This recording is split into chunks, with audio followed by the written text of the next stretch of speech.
Welcome back to the party, everybody. This is Morty, and I am your host, Lunch, aka the Indian Jesus, here to resurrect the second coming of common sense. Everybody hit that like and subscribe. You know I would do it for you, and let's party. Big shout out to the replay gang. Thank you so much for coming back to watch the party, even though you missed the live party, guys. That is the best part, so make sure you're here every Monday, Wednesday, Friday, 8 p.m. Eastern, and sometimes whenever I feel like it. So hit that subscribe, ring the bell, and you will never miss an Indian Jesus live party ever again. If you'd like to support the channel, head on over to TheIndianJesus.com for your very own official merch. You can even get a jigsaw puzzle of official Indian Jesus merch only on TheIndianJesus.com. Guys, we do also have a completely free Discord server that is absolutely free to join 24/7. We are in there. It is a great place to meet people, have interesting conversations, and it's a lot of fun.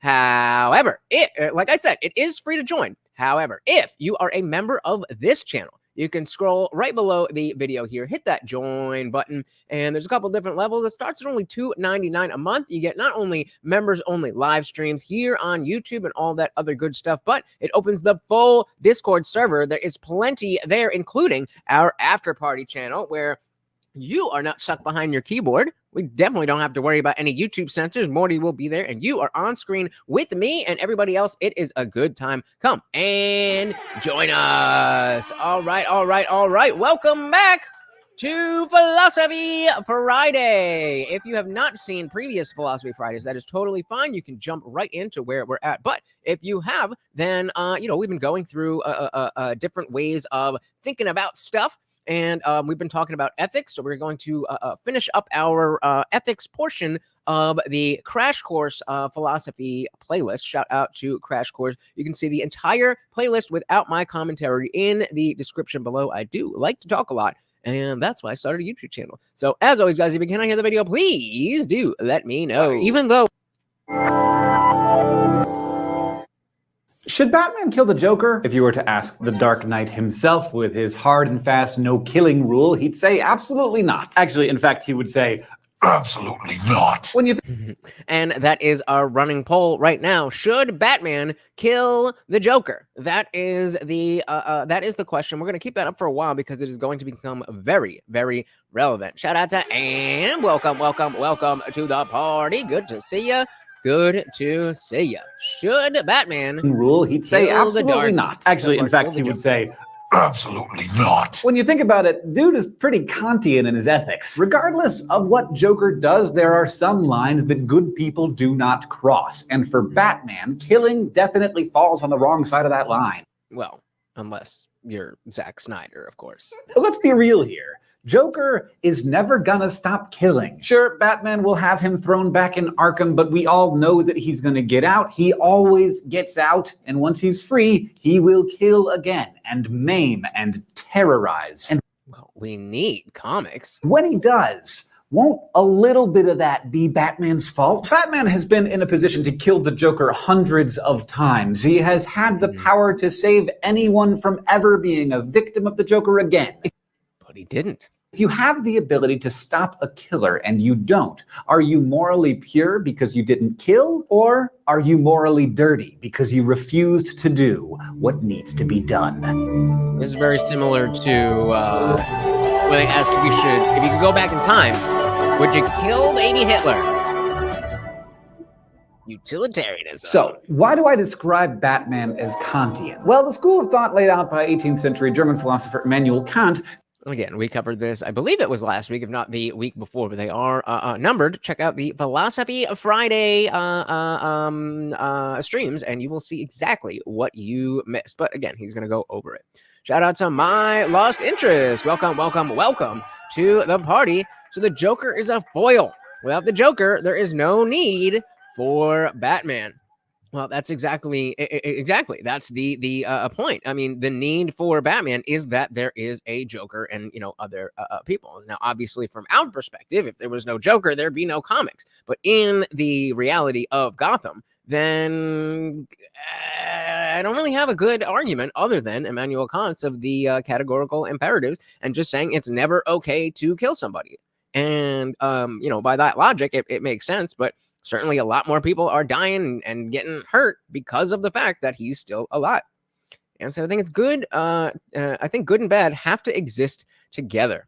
Yes, the yin and yang, right? The yin and yang. Now known as Kantianism, is pretty straightforward. More precisely, it's absolute. Kantianism is all about sticking to the moral rule book. There are never any exceptions or any excuses for violating moral rules. The categorical imperatives. And our man Batman tries his hardest to stick to his code, no matter what. But there are other ways of looking at ethics, like instead of focusing on the intent behind our behavior, what if we paid more attention to the consequences? One moral theory that does this is utilitarianism. It focuses on the results or consequences of our actions, and treats intentions as irrelevant. Good consequences equal good actions in this view. So what's a good consequence? Modern utilitarianism was founded in the 18th century by British philosophers Jeremy Bentham and John Stuart Mill, but the theory has philosophical ancestors in ancient Greek thinkers such as Epicurus. All of these guys agreed that actions should be measured in terms of the happiness or pleasure that they produce.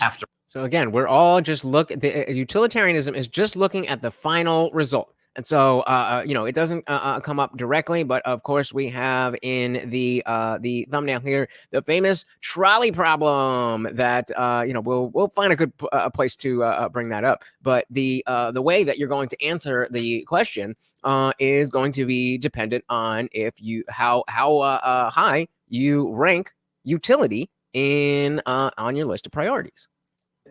Actions should be measured in terms of the happiness or pleasure that they produce. After all, they argued, happiness is our final end. It's what we do everything else for. Think about it like, I do it for the money. Shout out to Nick Luchetti in the building. Welcome to the party, moderator to the stars. Welcome.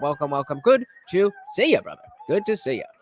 Happiness is our final end. It's what we do everything else for. Think about it like this. Many things that you do for the sake of something else. You study to get a good grade, you work to get money. But why do you want good grades or money? There are different answers. Because I want stuff, and stuff makes me happy. We could give, like maybe we're seeking affirmation for our intelligence or the approval of our parents or a degree that will give us a career that we want. But why do we want that particular career? Why do we want approval? We can keep asking these questions, but ultimately our answer will bottom out in, I want what I want because I think it will make me happy. That's what we all want. It's one of the few things everyone has in common. And utilitarians believe that's what should drive our morality. Like Kant, utilitarians agree that a moral theory should apply equally to everyone, but they thought the way to do that was to ground it in something that's really intuitive. And there's really nothing more basic than the primal desire to seek pleasure and avoid pain.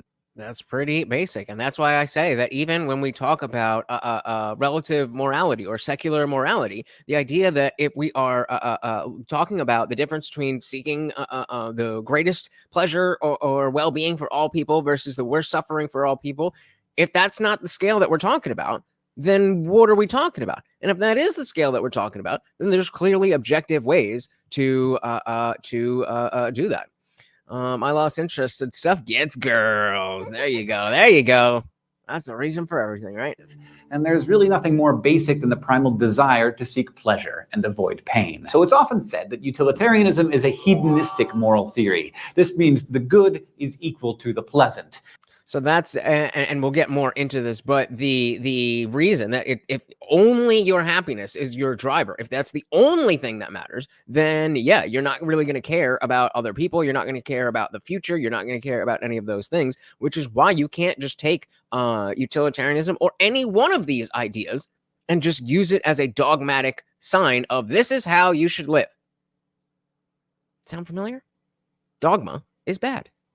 And we ought morally to pursue pleasure and happiness and work to avoid pain. But utilitarianism is not what you'd call an egoistic theory. Egoism says that everyone ought morally to pursue their own good. In contrast to that, utilitarianism is other-regarding. It says that we should pursue pleasure or happiness not just for ourselves, but for as many sentient beings as possible. To put it formally, we should act always so as to produce the greatest good for the greatest number. This is known as the principle of utility. Okay. So again, you can't use it as your only driving factor, but if I don't have a God that I believe in that is an objective source of morality, then I have to use something else.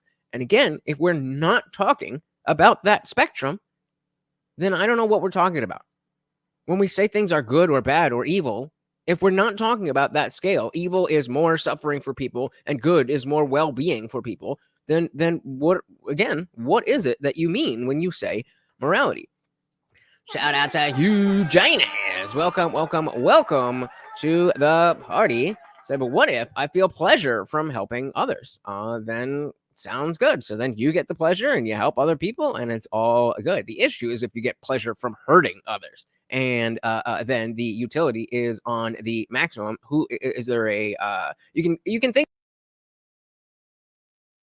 a net gain? Is there a net gain of positivity or pleasure or happiness, or is there a net gain of suffering, or is it completely neutral?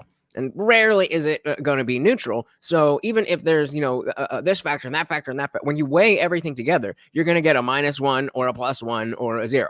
Or somewhere in between. And so utilitarianism is simple in that way, but it's very limited because of that. Nick said, thank you, buddy. I'm honored to support you, man. I believe you in your mission, and I hope I can help you in any way possible to achieve your goals. You'll have my support and friendship, brother. Thank you, Nick. Such kind words, brother. Thank you. My lost interest said, exactly. That's probably why anyone helps others at the core. Yeah. It's very instinctual. Greatest good for the greatest number. This is known as the principle of utility. Okay, so no one's gonna argue with a philosophy that tells them to seek pleasure. But sometimes doing what provides the most pleasure to the most people can mean that you have to take one for the team. It can mean sacrificing your pleasure in order to produce more good overall. Like when it's your birthday and your family says you can choose any restaurant you want. The thing that would make you happiest is Thai food, but you know that would make the rest of your family miserable. So when you choose Chinese, which is nobody's favorite, but everybody can make do, then you've thought like a utilitarian.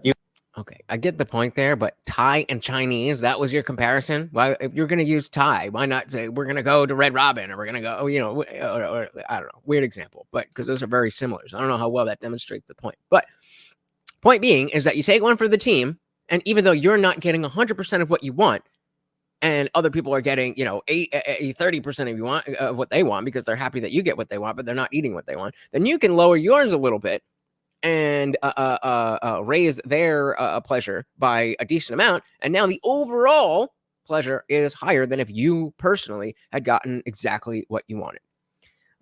He said, I think that if someone gains pleasure from hurting others, they will hurt others. If they feel pain from hurting others, they won't hurt others. There isn't really a have to, just actions and their driving forces.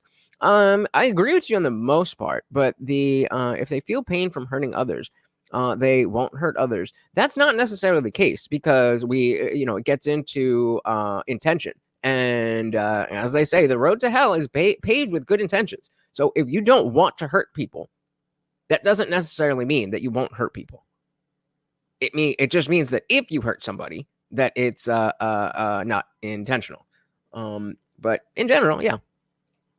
Chinese, which is nobody's favorite, but everybody can make do, then you've thought like a utilitarian. You've chosen the action that would produce the most overall happiness for the group, even though it produced less happiness for you than other alternatives would have. The problem is... Did you hear anything with the sound, or is that just on my end? Group, even though it produced less happiness for you than other alternatives would have. The problem is, for the most part, we're all our own biggest fans. We each come preloaded with a bias in favor of our own interests. This isn't necessarily a bad thing. Caring about yourself is a good way to promote survival. But where morality is concerned, utilitarians argue, as special as you are no more special than anybody else. So you're So that's why it cannot be the driving factor, because everybody is an individual, and everybody has their own perspective of what is what is pleasurable and what is good and all that stuff. So it's not just about bring in the idea of a timeline that what might make you happy today isn't necessarily in your well-being. You could do a bunch of heroin and it's gonna feel great, but that is not in your well-being. Utilitarians argue, as special as you are no more special than anybody else. So your interests count, but no more than anyone else's. Now, you might say you agree with that. I mean, we all like to think of ourselves as being generous and selfless. But even though I'm sure you are a totally nice person, you have to admit, I'm definitely a nice person. Shout out to King Nirvana. Welcome to the party, sir. However, all right. Selves as being generous and selfless. But even though I'm sure you are a totally nice person, you have to admit that things seem way more important, weightier, higher stakes when they apply to you rather than to some stranger. So utilitarians suggest that we make our moral decisions from the position of a benevolent, disinterested spectator. And a disinterested, benevolent spectator. Utilitarians said we make our moral positions from the position of a moral, disinterested spectator, as if we are watching it from the outside. So that, like, oh, well, but that's worse for me. You wouldn't use that argument as a utilitarian because your personal feelings don't come into play, which is why this can't be its own dogma. Rather than thinking about what I should do, they suggest that I consider what I would think if I were advising a group of strangers about what they should do. That way, I have a disposition of goodwill, but I'm not emotionally invested, and I'm a spectator rather than a participant. And so again, even with its issues, it allows a level of objectivity that can, even though you are going to be involved in, whatever it is that you're talking about, you can take a step back and be more objective. You're not going to be completely objective. You're a person. You're a human. You have feelings and emotions and all that stuff. But you can be more objective if you are able to think about things in the proper context. Let's dive back. Goodwill, but I'm not emotionally invested, and I'm a spectator rather than a participant. This approach is far more likely to yield a fair and unbiased judgment about what's really best for the group. Now, to see utilitarianism put to the test, let's pop over to the thought bubble for some flash philosophy. 20th century British philosopher Bernard Williams offered this thought experiment. Jim is on a botanical expedition in South America when he happens upon a group of 20 indigenous people and a group of soldiers. The whole group of indigenous people is about to be executed for protesting their oppressive regime. Okay, so that's where we're starting. We've just stumbled upon this thing where natives are protesting their oppressive regime, and they're about to be executed for it. We're just walking into this situation. Hey, shout out to Matthew King. Welcome to the party like a god. Yeah, right. Welcome. Thinking in the right way. Hugh said, who on here would consider themselves utilitarian? I don't know if anybody would necessarily be like, oh, that's me. I think a lot of us, would, because again, it's something that utilitarianism is something important to have on your tool belt. But it's not like Stoicism or Christianity where it's going to be like, this is my driving force. These are just the types of ideas that you want to be able to incorporate in what you're thinking. So I mean, maybe, but it's too easy to come up with situations where, like, okay, yeah, well, why don't we just kill all the retarded kids and then nobody's retarded? By utilitarian standards, that would be a net good. Or at least you can make the argument. But obviously, that's ridiculous. A group of indigenous people is about to be executed for protesting their oppressive regime. For some reason, the leader of the soldiers offers Jim the chance to shoot one of the prisoners since he's a guest in their land. That's quite an offer. So we're about to mow these motherfuckers down, but you're a guest, so you get to take one. He says that if Jim shoots one of the prisoners, he'll let the other 19 go. But if Jim refuses, then the soldiers will shoot all 20 protesters. Interesting. So this situation, we've just happened upon this situation, and now you can come in and kill one of these people and save 19 other people, or you can do nothing and they all die. What do you do?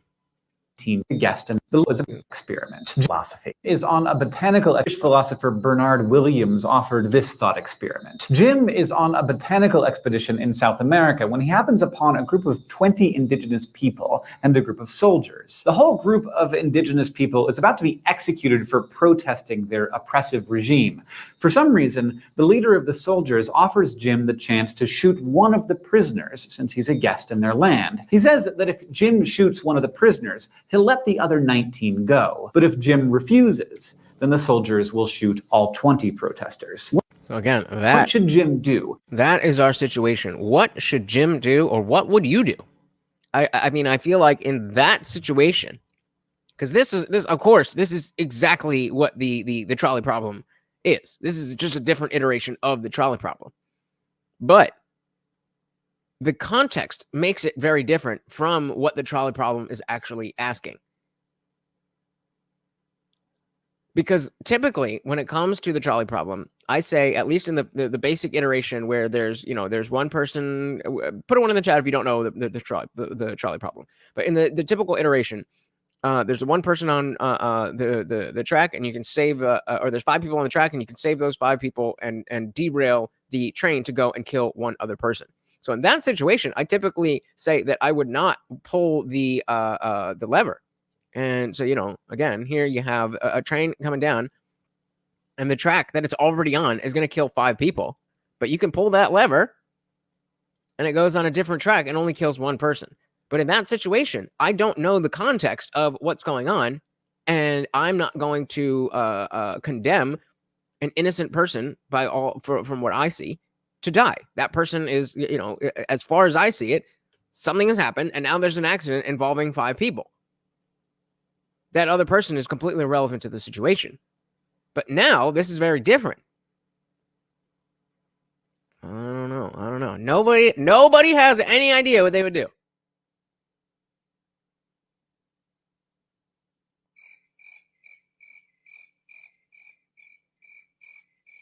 Somebody say something.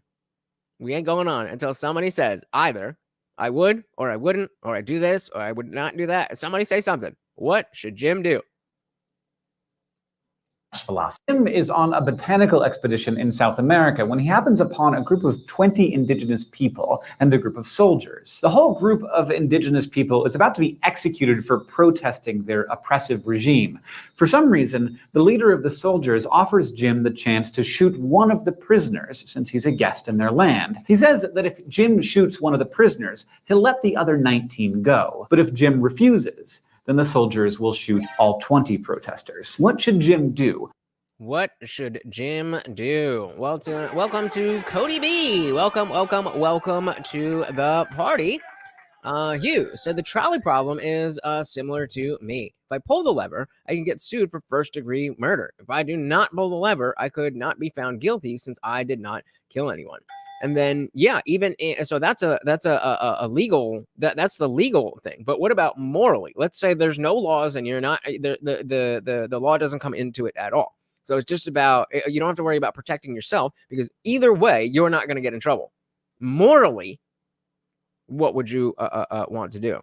Matthew says walk away. That means all 20 of them are getting murked. Shout out to Indie Film, who is also like, yeah, kill them all. Wild. Just my response to the prisoner scenario. Maybe where I don't know what you're referring to. So where did you put it? There's Twitter, there's Instagram, there's community tab, there's comments on videos, there's chats, there's this, there's that. I don't know what you're talking about. All right, so let's keep going. But everybody here so far is saying all 20 of them are gonna die because I ain't doing none of that shit. And refuses, then the soldiers will shoot all 20 protesters. Because again, walking away or doing nothing is not shooting one of the prisoners, which means all 20 protesters are gonna die. Shout out to Sarah Marie. Welcome to the party. It's tough, right? It's tough.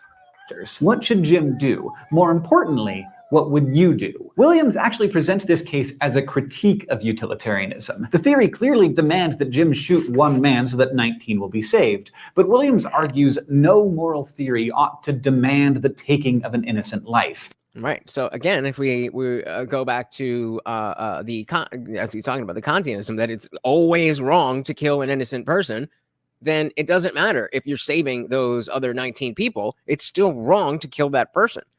But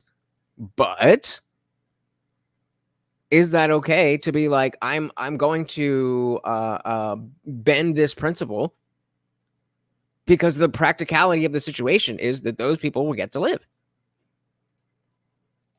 Williams argues no moral theory ought to demand the taking of an innocent life. Thinking like a Kantian, Williams argues that it's not Jim's fault that the head soldier is a total dirtbag, and Jim shouldn't have to get literal blood on his hands to try and rectify the situation. So although it sounds pretty simple, utilitarianism is a really demanding moral theory. It says we live in a world where sometimes people do terrible things, and if we're the ones who happen to be there and we can do something to make things better, we must.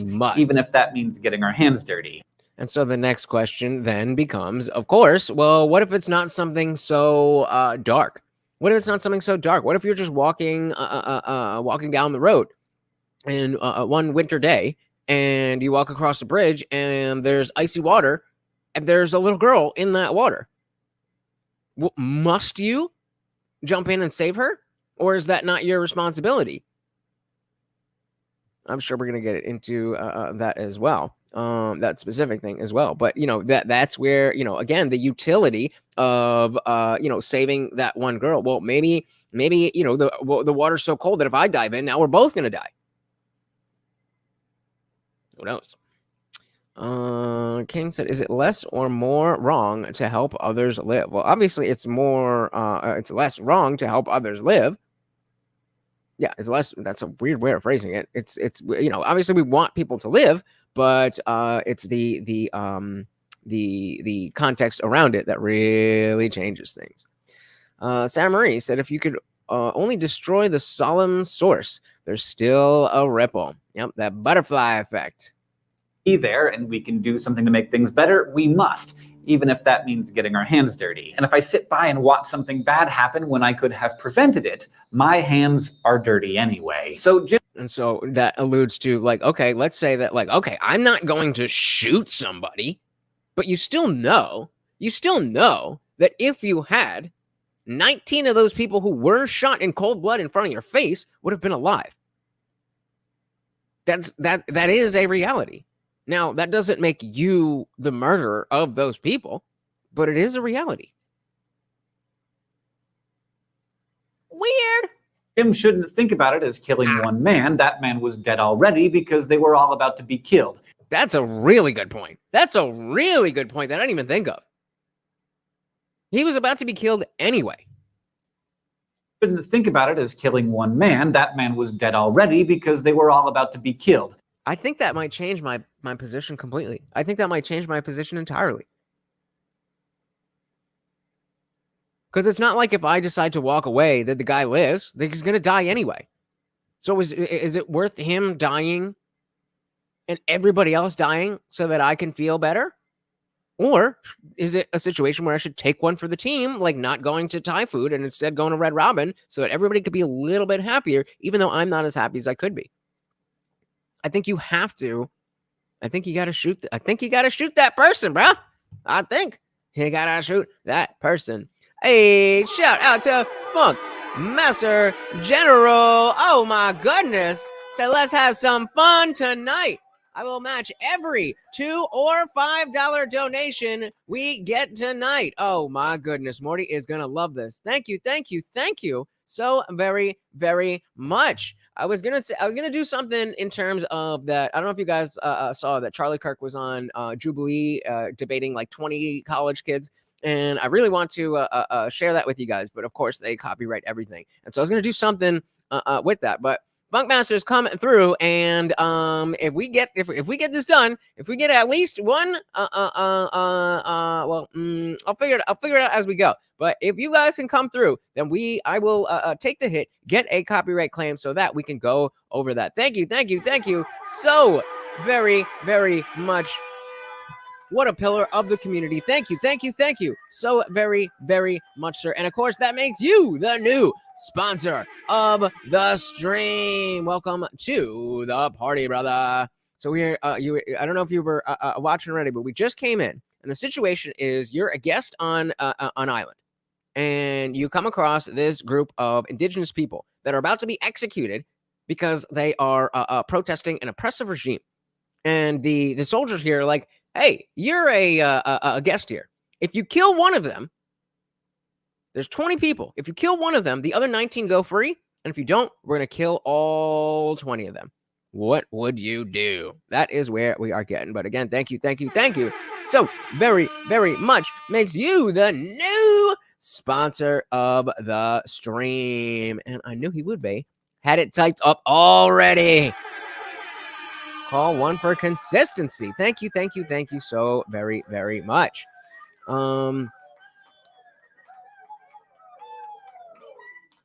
I don't know. My understanding is basically not shoot anyone because there are no witnesses to seek revenge on you.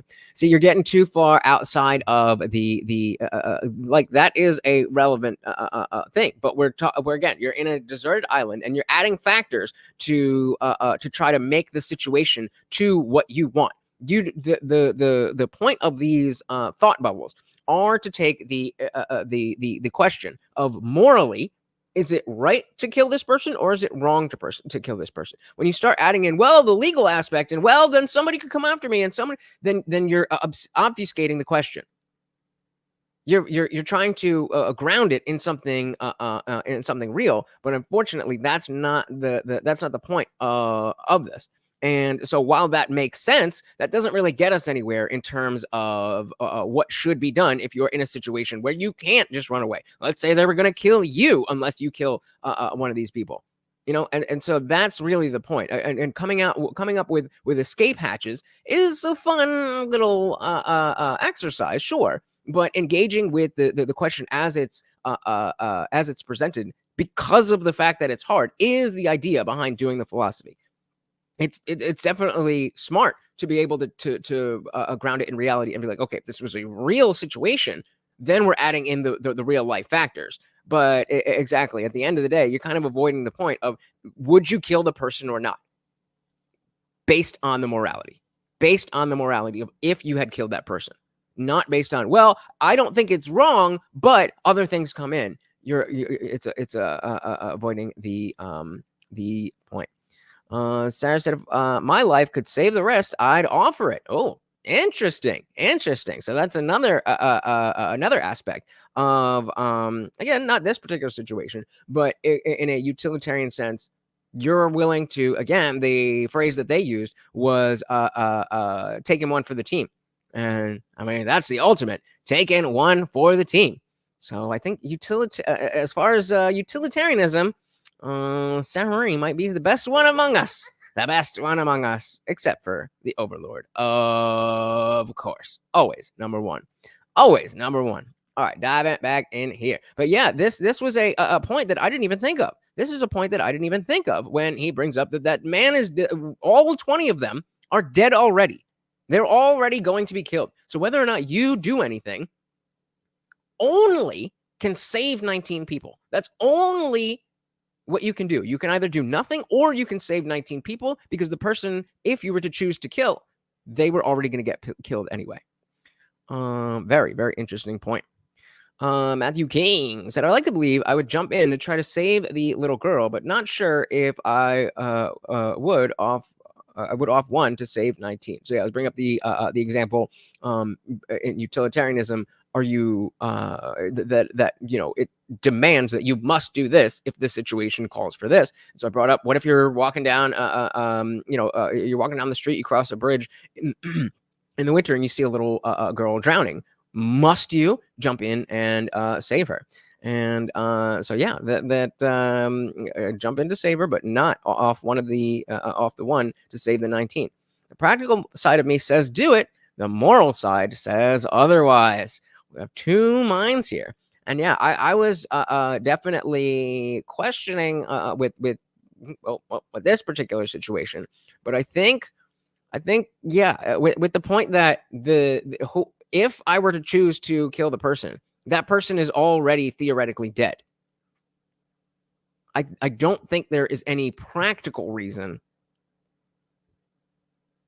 to let the other 19 people die. Crazy, right? Shout out to Carla. Welcome to the party. So can I sacrifice myself to save the others? Not in this scenario.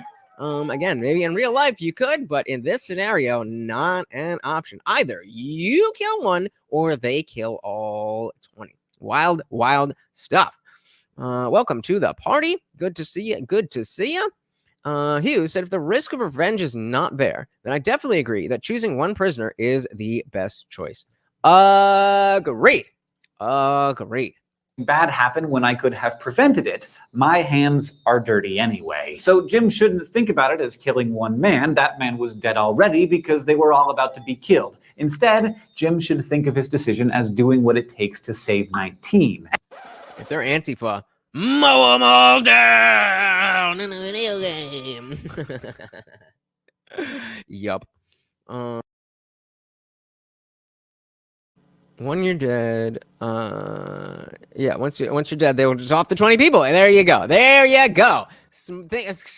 Thinking which I don't know what I was trying to say, but smart, exactly. So Carl was like, can I sacrifice? Oh yeah, you die instead. Now we've just got 21 dead people, and you are one of them. Smart. King Nirvana. So the trolley problem, if you make no choice, people still die too, right? Yes. So let's do. I think that is relevant since I put it in the thumbnail. I don't know why. I forgot that I had a specific thumbnail for the trolley.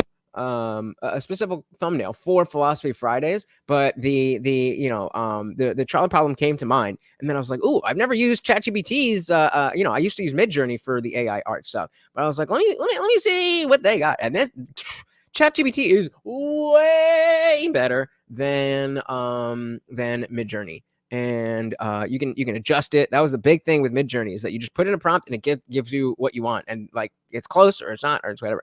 But yes, so just a quick recap in case anybody does not understand what the trolley problem is. We're gonna do a little whatchamacallit, just a recap, and then we'll dive back in. Oh my goodness! Shout out to Danielle. Aloya, welcome to the party. Said, much of this is over my head, but I like fun. Well, then you are in the right place. Thank you so much for the $5 super chat. And of course, every donation comes with a treat for Morty and Funkmaster coming through with his promise to match every $2 to $5 super chat. Thank you, both of you, so very, very much. My goodness, you guys are amazing. So, yes, this is a short detour. If you are not familiar with the trolley problem, I'm gonna put this up here. This is the trolley problem. Thank you again, Danielle and Funkmaster. The trolley problem has been known to be extremely difficult for anime cosplayers and children under the age of 8. Not because I did not see this. I don't know where this is going. I thought it was just regular. If it's weird, I promise I didn't mean to. Because they aren't smart enough to solve it, but because they can't pronounce it. Google claims that there's no easy solution to the trolley problem, but on this channel, there's an easy solution to everything. The nice thing about the trolley problem is that it doesn't actually require any math or any prior knowledge to solve, but it does require some thinking, which might make it harder for children. And also anime cosplayers. There's a train. And okay, we got this. This is the trolley problem. This is what we're talking about. It's barreling straight towards. It make it harder for children, and also anime cosplayers. I guess this guy doesn't like anime cosplayers. A train, and it's barreling straight towards a group of 5 people. Now, in the original problem, the 5 people are tied down to the track, so they can't move.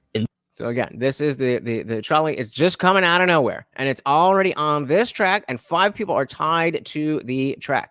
If you do, and then you have this switch that will have the trolley go over onto this track and kill only the one person. So the question is, do you let it go and kill these 5 people? I don't know why this is loop. That's not part of it. But do you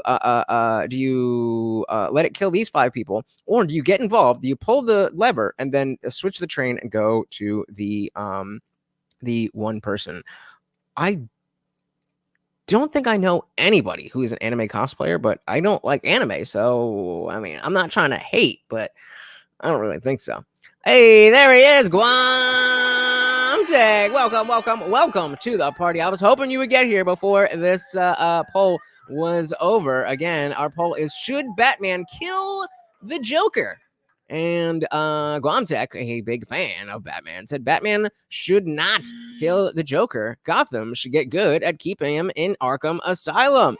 There you go. So when originally when they were saying that, well, anything that the Joker does is somewhat on the hands of Batman because he didn't kill him, Guamtech says, nah, that's on Arkham Asylum. It's not his responsibility to end people. It's his responsibility to collect them and bring them to where they're supposed to be held. And if he breaks out, that's not his problem. Love it.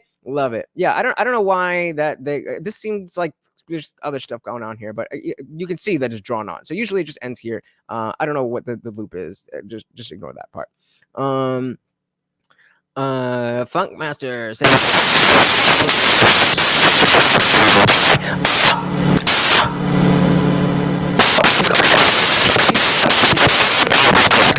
of 5 people. Now, in the original problem, the 5 people are tied down to the track, so they can't move. In this depiction, they also can't move, but that's because I don't know how to animate them.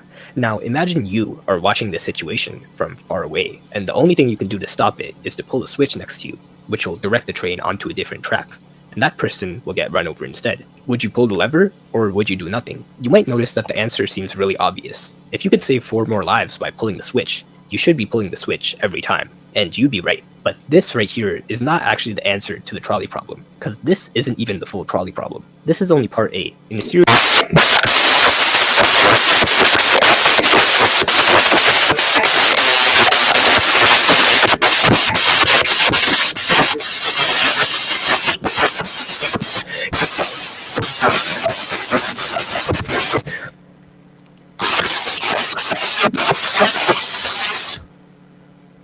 Hold on.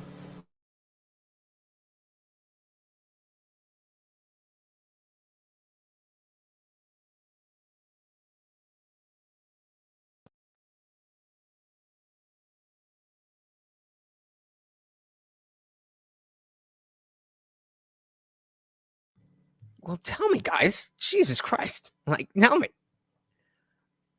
How about now? How about now? How about now? How about now? How about now? How about now? How about now? How about now? So I'll let this play. There we go. Thank you, sir. Yeah. So that's basically. Let's see where the rest of this goes. But that's the original trolley problem. Is do you pull the lever? Again, just like we have in the picture here, you can imagine, obviously the people tied to the track aren't in that picture. But you can imagine, if we're going over to where the train's already going, that's the 5 people, and then on the other track down by the comment here is going to be the 5 people. But let's see where this video goes. I have not seen this. I don't know where this is going, but let's see.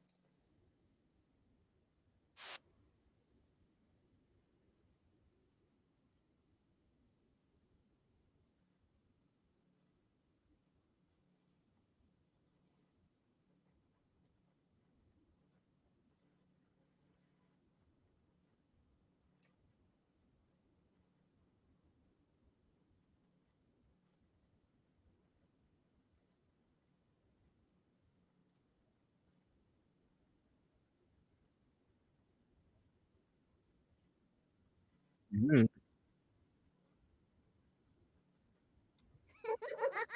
And then that's the other thing too. It's like, what if those 5 people on the track were really bad people, and there's a reason that they're there, and the one person is innocent? All these different kinds of things. No sound on the video. God damn it! Oh, that was my fault. That was my fault. Okay, I forgot to hit the thing. Also, why is that not automatic? If I'm sharing my screen, why would I not want the sound? Sensor muscle is since it assumes you were lying. And part B is, would you actually? Now, this question is kind of offensive. Friday the 13th, let's drink for a struggle stream.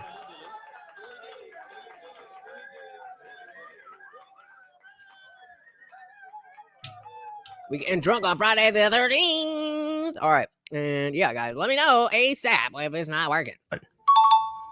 Part B is, would you actually? Now, this question is kind of offensive, since it assumes you were lying in the first part. Nonetheless, the correct answer for most people is no. In real life, if you were out there next to the switch, it would be way different. The train must have a sensor, must be automatic safety mechanisms. People will somehow switch, might mess up, might go to jail just for trying to help. That last reason makes the least sense, considering a 2D stick figure could easily escape a jail cell. But don't feel bad if you end up not pulling the switch. When faced with a life or death decision, the body either goes into fight, flight, or freeze mode.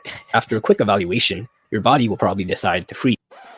If you are not subscribed to this channel, I don't know what you're doing with your life.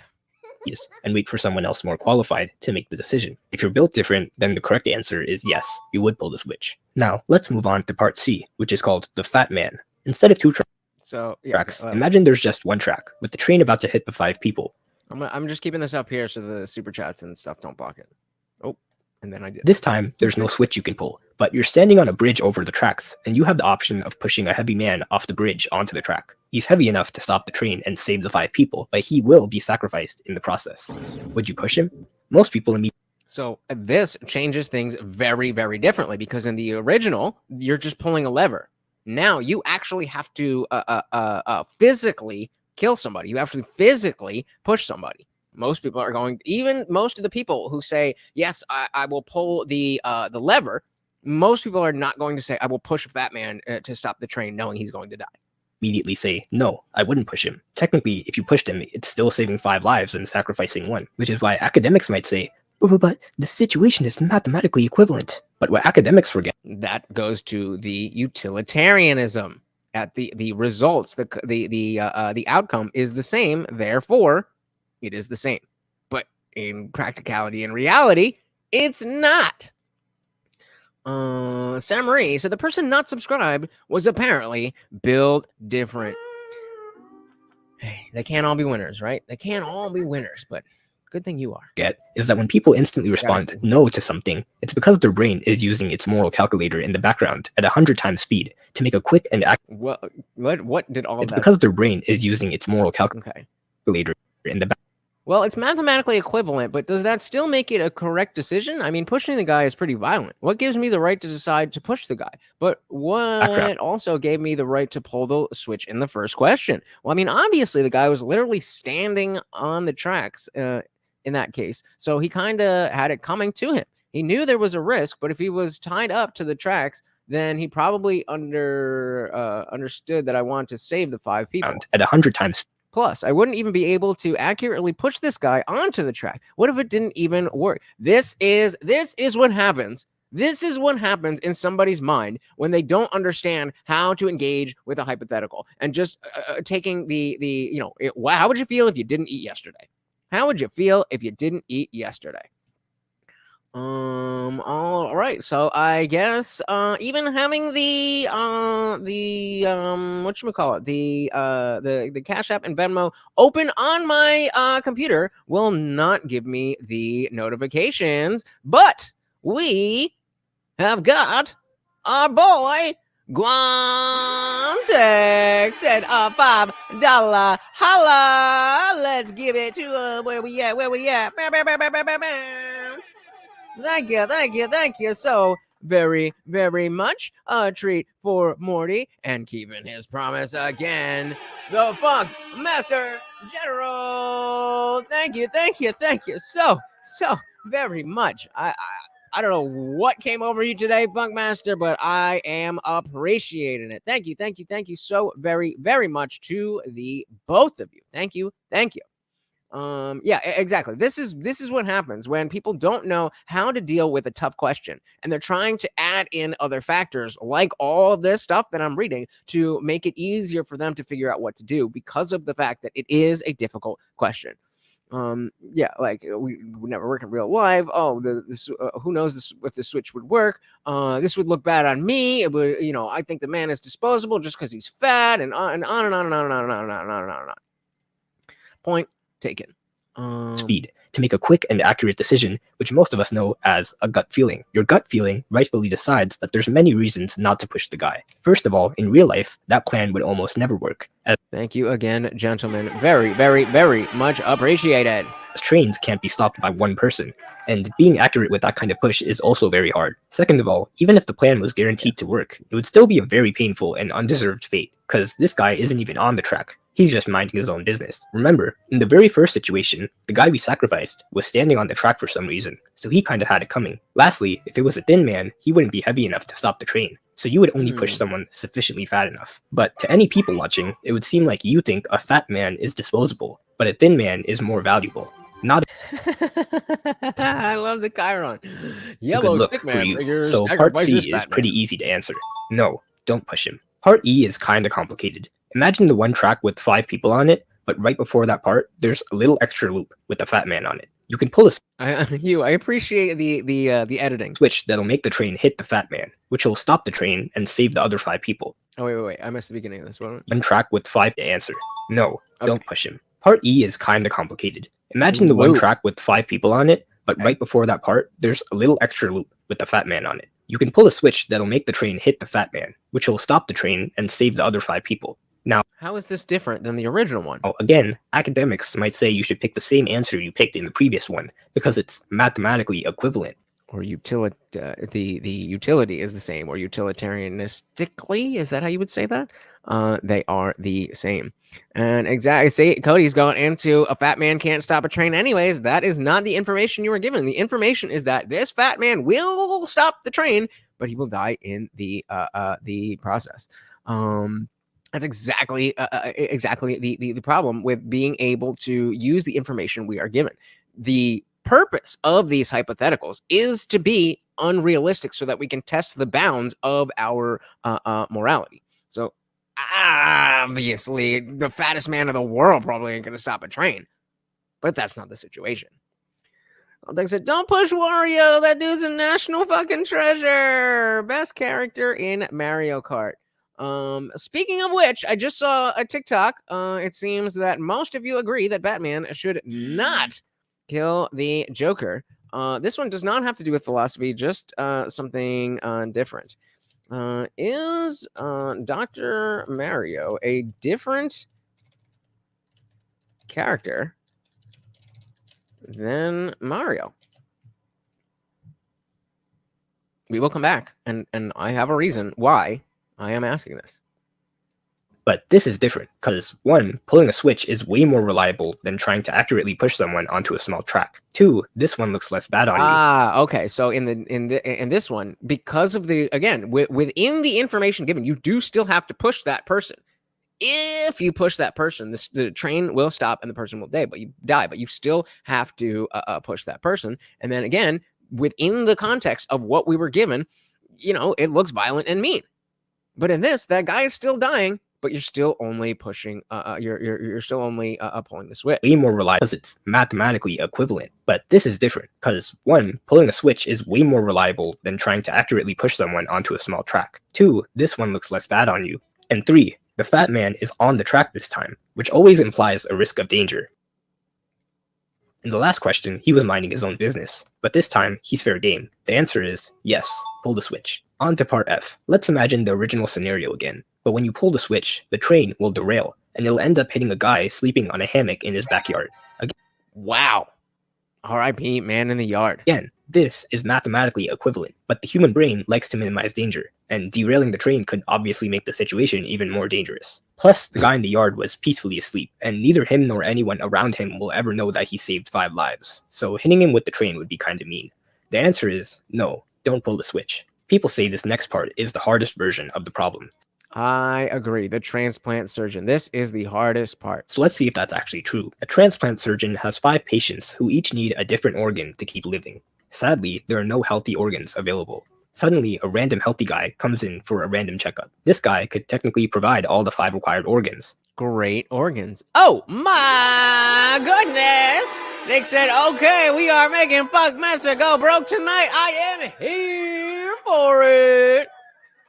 Yummy, yummy, yummy. Thank you so very, very much. And of course, keeping to his word. Oh my God. Oh my God. We're going to have to get some peanut butter up in here.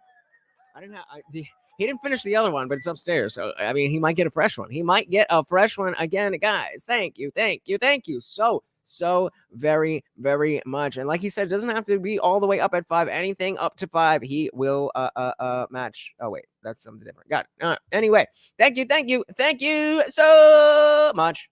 Random healthy guy comes in for a random checkup. This guy could technically provide all the 5 required organs. Should the surgeon knock him out and steal his organs to save the 5 patients? Again, this one is also mathematically equivalent to... Except we have something called the Hippocratic Oath, which makes things very, very different. Marie said this poll means there's even more time applied to... this poll means there's even more time applied to when entering the after party? What? I don't know what you mean. Huh? Am I stupid? I think I missed something. Spell it out for me. I'm sorry. Hugh said brain transplant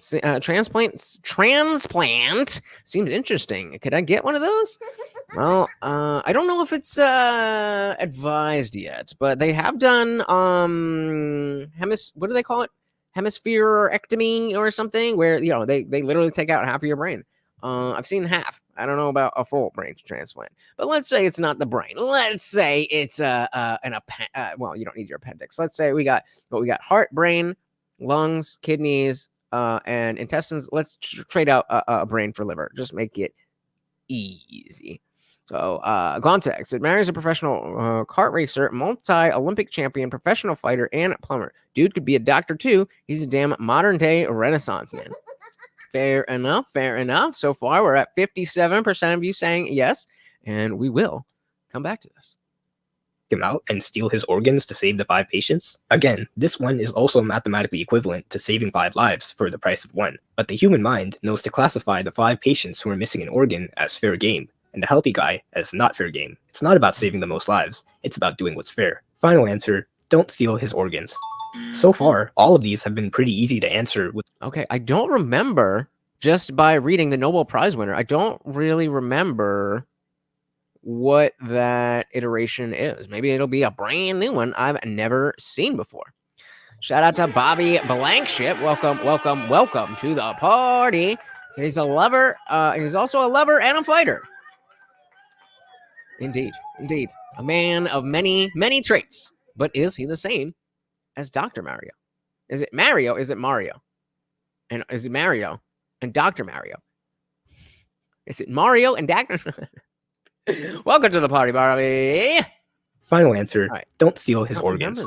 So far, all of these have been pretty easy to answer with just gut feelings. Academics might be angry about how easily we solved the last few, which might provoke them to try and stump us with one final question. How many criminals would you sacrifice to save a Nobel Peace Prize winner? This might be hard for a lot of people, but... I have not heard this before.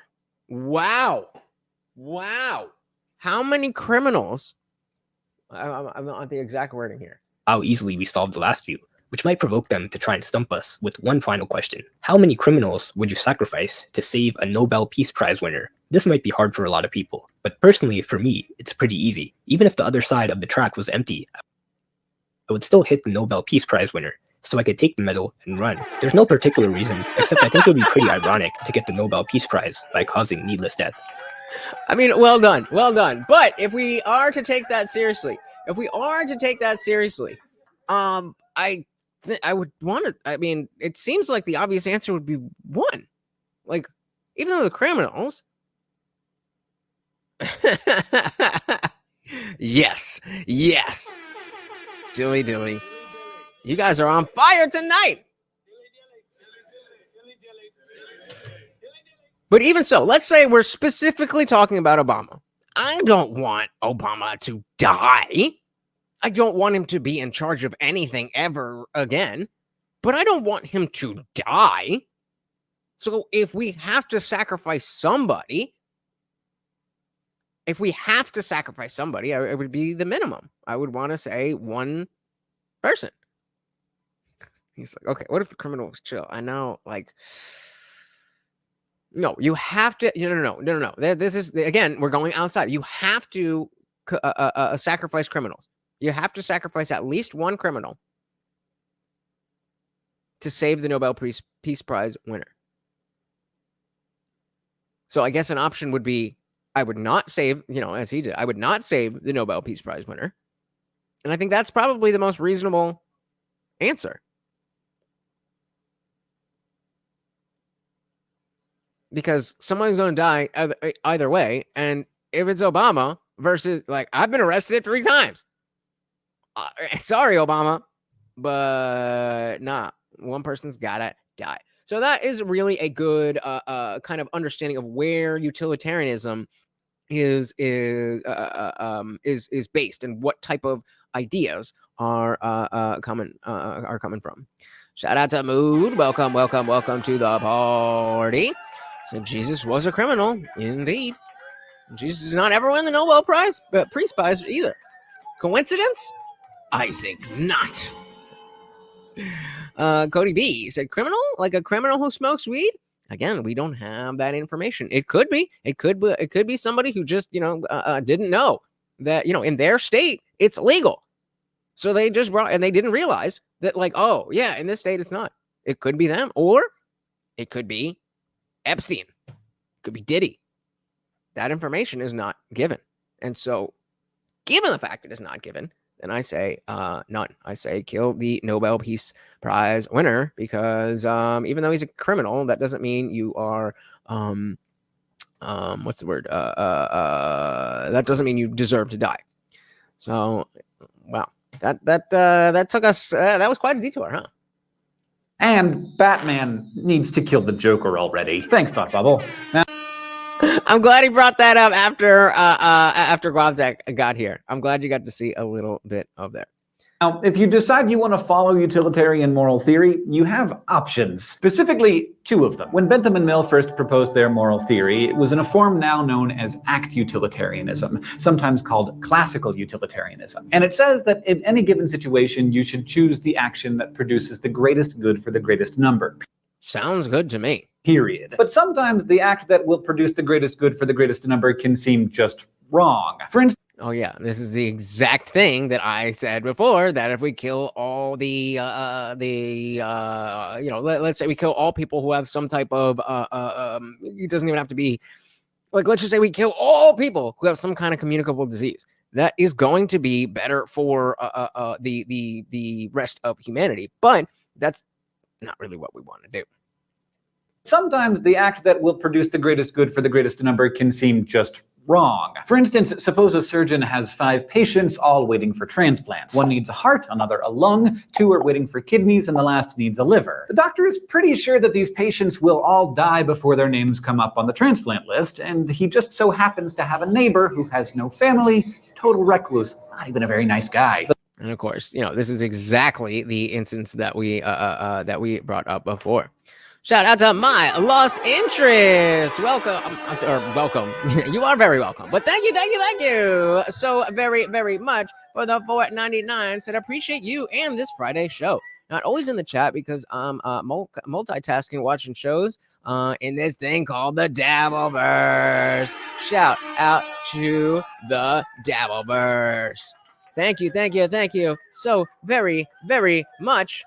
And of course, our sponsor coming through yet again. Oh my goodness. Thank you guys so very, very much. Very, very, very much appreciated. Shout out to the Dabbleverse. Shout out to Sutter and John. We're rooting for you. I mean, thank you so very much. You guys are so generous, and it really, really means a lot to me. Gonzak said Batman could always just paralyze the Joker. That one I can't really look past. He does that shit to street level criminals on the daily.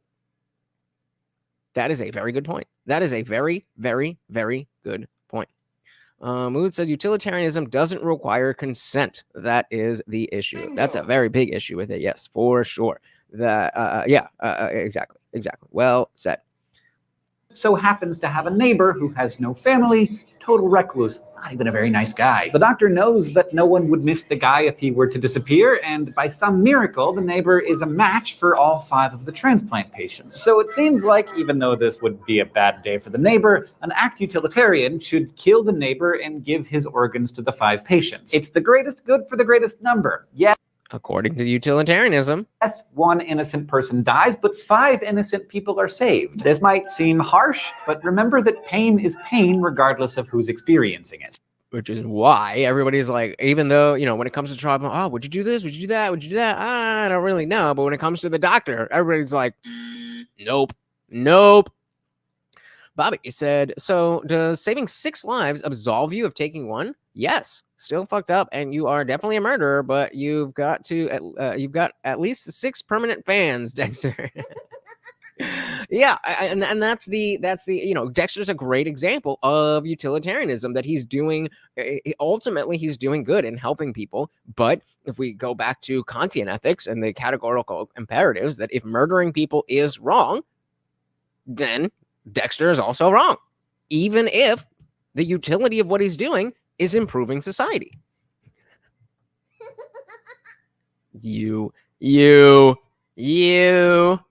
Gontag said that'd be one hell of a story, actually. Imagine if Joker was still able to pull the worst crimes, even if he's paralyzed in a bed. I wouldn't put it past him. Yeah, I would definitely watch that movie. I would watch that movie for shout.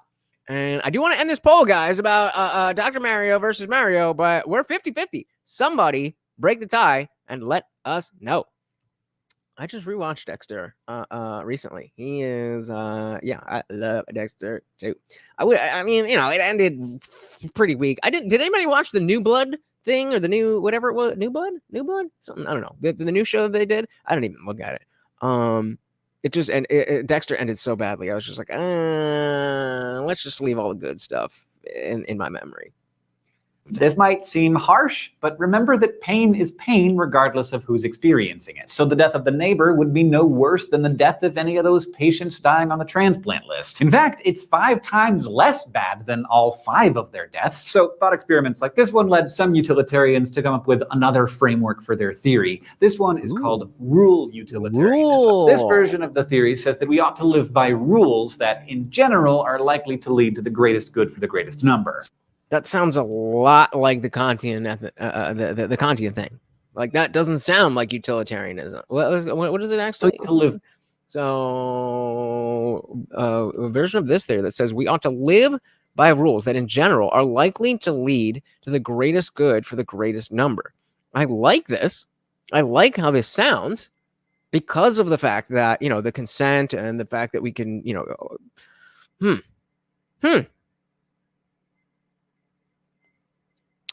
I don't remember the specifics as to what is what. But let's see. By rules that, in general, are likely to lead to the greatest good for the greatest number. So yes, there are going to be situations where killing an innocent person will lead to the greatest good for the greatest number. But rule utilitarians want us to think long-term and on a larger scale. And overall, a whole society where innocent people are taken off the streets to be harvested for their organs is going to have a lot less utility than one where you don't have to live in constant fear of that happening to you. I mean, yeah, I think that seems like kind of cheating in terms of, if we're talking about utility, because that's not really utilitarianism anymore. But hey, if this is where it leads us, then it sounds good to me that we want to live. So the whole society where innocent people are taken off the streets has to be harvested for their organs is going to have a lot less utility than one where you don't have to live in constant fear of that happening. But Guantex says, I don't like the sound of rule utilitarianism. That's how we get things like made.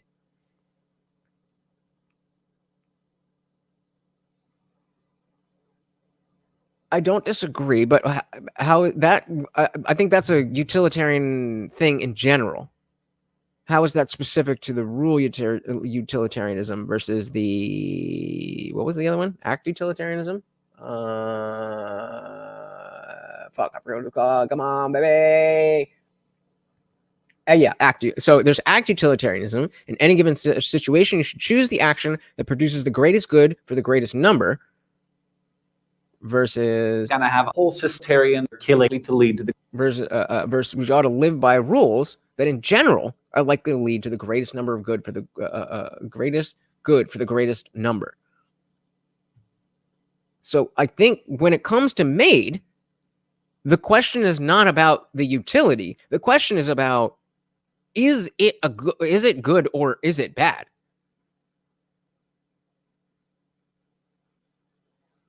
Like, I don't know if I phrased that correctly, but like, I think the question more is like, just with the idea of euthanasia itself. I'm not sure. But I mean, utilitarianism definitely leads to made. That's for sure. Bobby said, if we accept that not everyone can be saved, then we can accept that some people have to go, right? Sam Marie says yes. But what do you mean by saved? Are we talking physically? If we're saying like people are in situations where like they have cancer and they can't be saved, then definitely we have to accept that some people have to go. But if we're talking like saved, like religious saved, then okay. I don't know. So yeah, I think that's just a fact of the matter. I don't know how much that is really gets in. That's just saying not everybody can. Not everybody's. I don't know, man. On this channel, sometimes people be. I don't know. Moon said it's just adding good intention to an action to save it from possibly not achieving a utilitarian outcome. That sounds like a good thing, though.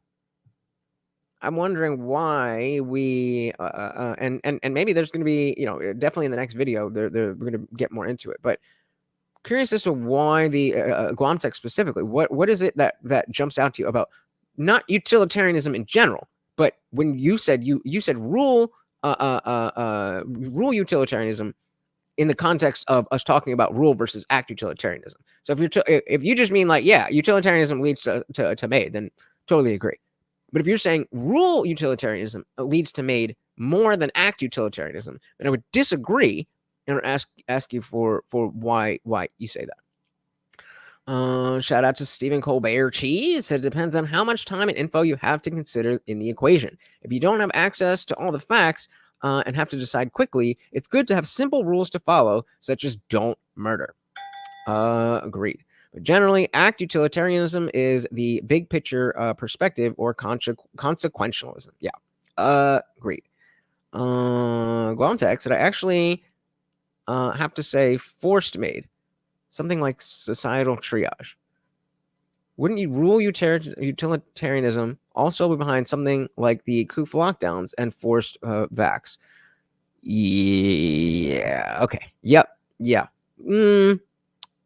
So, okay, I see where you're coming from. So the argumentation for why we would do this, you could use rule utilitarianism to implement, well, we got to lock down because this, that, and the other. But the question, that's begging the question of, would that actually lead to the greatest good for the greatest number? So I think you're just talking more about utilitarianism in general. But this one, this one, you're spot on. But I think when it comes to things like made, I think you're just talking in general about utilitarianism. They'll both lead there. I think at least rule utilitarianism has that little buffer. It's just of not just looking at the bottom line, but still, it's definitely very stark. And it's just like, nope. What is the math? And again, Are we neutral? Are we plus on the positive side, or are we negative on the? You know what I mean? Are we plus on the good side? Are we plus on the evil side? Or are we completely neutral?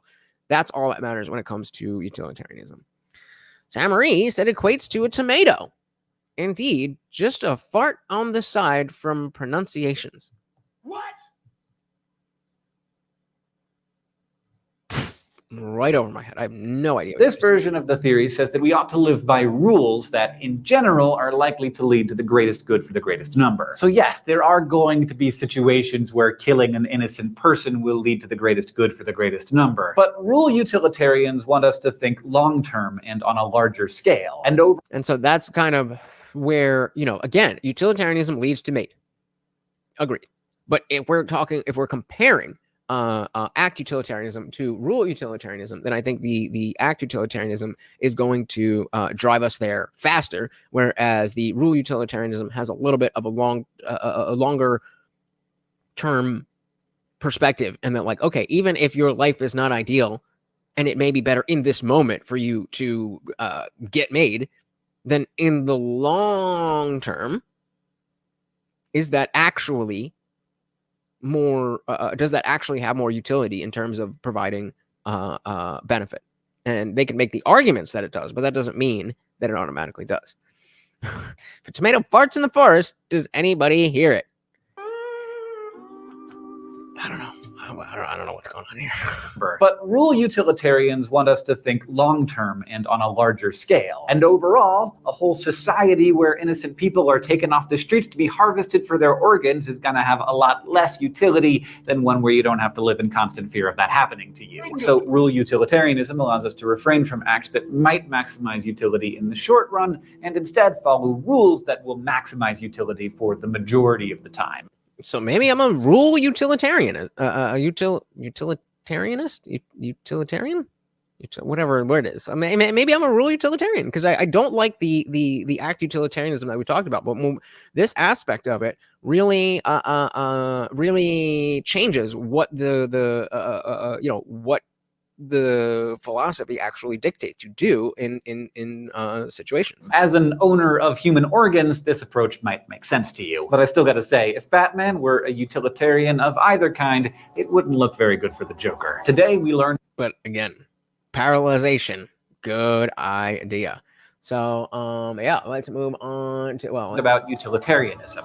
We studied the principle of utility and learned about the difference between act and rule utilitarianism. Next time, we'll take a look at another moral theory, contractarianism. Contractarianism. Let's do it. Imagine a world without rules. Nothing is illegal, nothing is immoral. The Purge. And guys, remember, this is 7-8 years ago. So we are going back in time. When did The Purge come out? Because that might be referenced here. The Purge.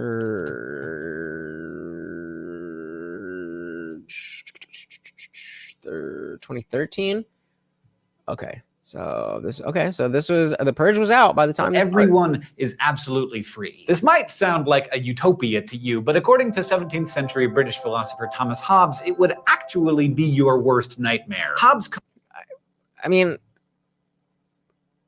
yeah, if you're a human, then yeah. What do you mean? Let that sink in. Were you not aware that you were an owner of human organs? He said, I think bring in the fear of random people being abducted for organs is an outside factor that distracts from the actual moral dilemma. I disagree. I think that using the extreme aspects of it allows us to see that, again, we generally already all agree that killing other people and doing stuff like that is bad. That's not the question. The question is, when it comes to these situations where we have morals or values that come in conflict, how do we determine which is more important? So you absolutely have to take it out of reality, because not every realistic situation is going to give you the answers that you need, and not every situation that you would experience is something that you might consider realistic if somebody told it to you. 18th century British philosopher Thomas Hobbes, it would actually be your worst nightmare. Hobbes called this hypothetical time with no rules to govern our behavior the state of nature, and he described dog, cat, bird, animals. What do you mean? Hypothetical time with no rules to govern our behavior, the state of nature. And he described life there as solitary, poor, nasty, brutish, and short. And he was probably right. I would agree. That is the leftist utopia, aka the normal person's dystopia. And I don't want it. We need some rules.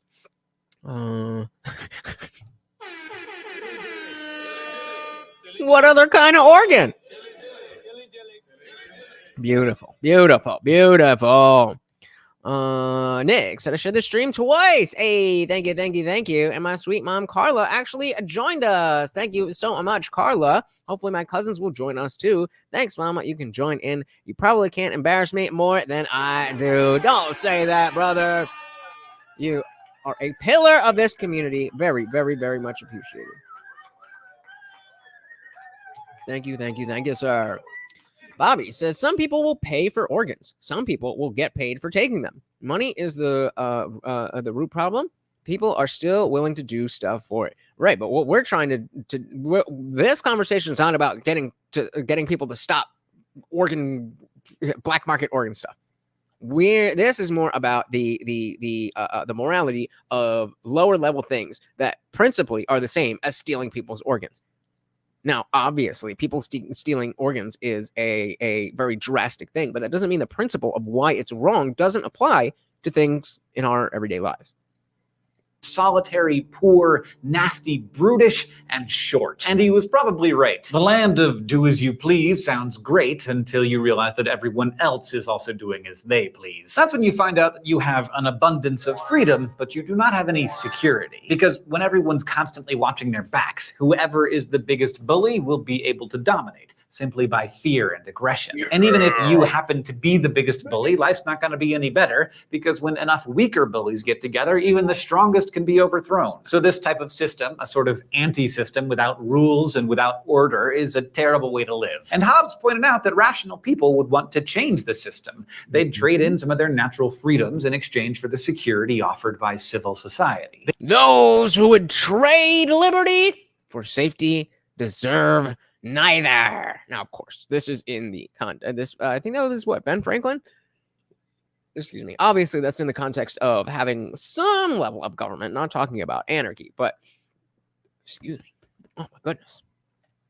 See, it says the real question is when we have rules society agrees to hold people accountable to, when does anyone have the right to override the rules because the consequences would clearly be more beneficial, would clearly be more likely to benefit overall? Do you have an example of what you mean? I'll try. And thank you. Is that no. Yeah, word up. I really do appreciate you guys the sharing the video, whether somebody comes in and clicks on the link or not. It does so much to help, whether you're sharing it to X or Instagram or wherever else. That stuff helps so much. There you go. I knew what you meant, brother. I knew what you meant. They'd trade in some of their natural freedoms in exchange for the security offered by civil society. The key to saving the world from chaos, he said, was a contract. Contract?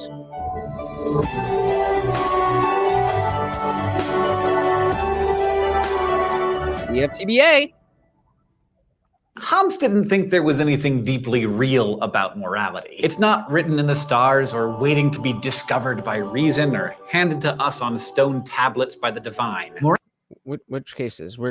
Things are moving. We're on a different video now. I don't know what cases you're talking about. Morality, he believed, is not primitive or natural. Instead, Hobbes proposed, anytime you get a group of free, self-interested, rational individuals living together, morality will just emerge. Because will it no? I did not agree with that. Because I will not say that I will not say that just because somebody is on the left that they're automatically irrational. I think a lot of them are, but some of them are just not well informed. But let's see where it goes. Irrational individuals living together, morality will just emerge. Because free, rational, self-interested people realize that there are more benefits to be found in cooperating than in not cooperating. So what is so we're going back to the trolley problem. Okay. We're pulling the lever so the trolley pulls less people. In both cases, you're murdering. Just give me your bottom line here. What are you trying to say? Just say the thing that you're trying to say. realize that there are more benefits to be found in cooperating than in not cooperating. Like, say I have an avocado tree growing outside of my house. I consider it mine, and I can take all the avocados I want from it. You have a mango tree, and you can take all the mangoes you want. But sometimes avocado havers grow tired of avocados, and mango havers grow tired of mangoes. To never get tired of fresh mangoes. But thank you so much for being here, Kyla. I've got to let you know that you have raised an amazing human being. I do really want to take a moment because, you know, Nick is such an important part of this community. That's it. He's such an important part of this community. He is a very close friend. And I got a dilly or cheers to you.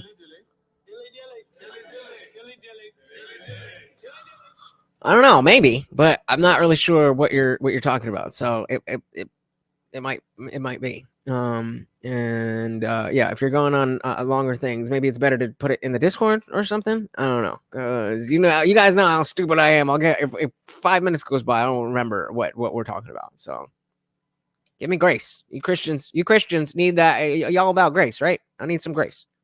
Avocado havers grow tired of avocados, and mango havers grow tired of mangoes. Okay, so let's trade. This might actually be a bad example, because is there any such thing as too much guacamole? But sometimes you just really... I forgot to tell you guys, I'm allergic to avocados, so I ain't even want them avocados, but I'll still sell them. Mangoes. This might actually be a bad example, because is there any such thing as too much guacamole? But sometimes you just really want a mango smoothie. And in the state of nature, where there are... Well, put a 1 in the chat if you've had a fresh mango. Like, if you've had a mango in the U.S., they don't really count. If you had, because they don't grow naturally in the U.S.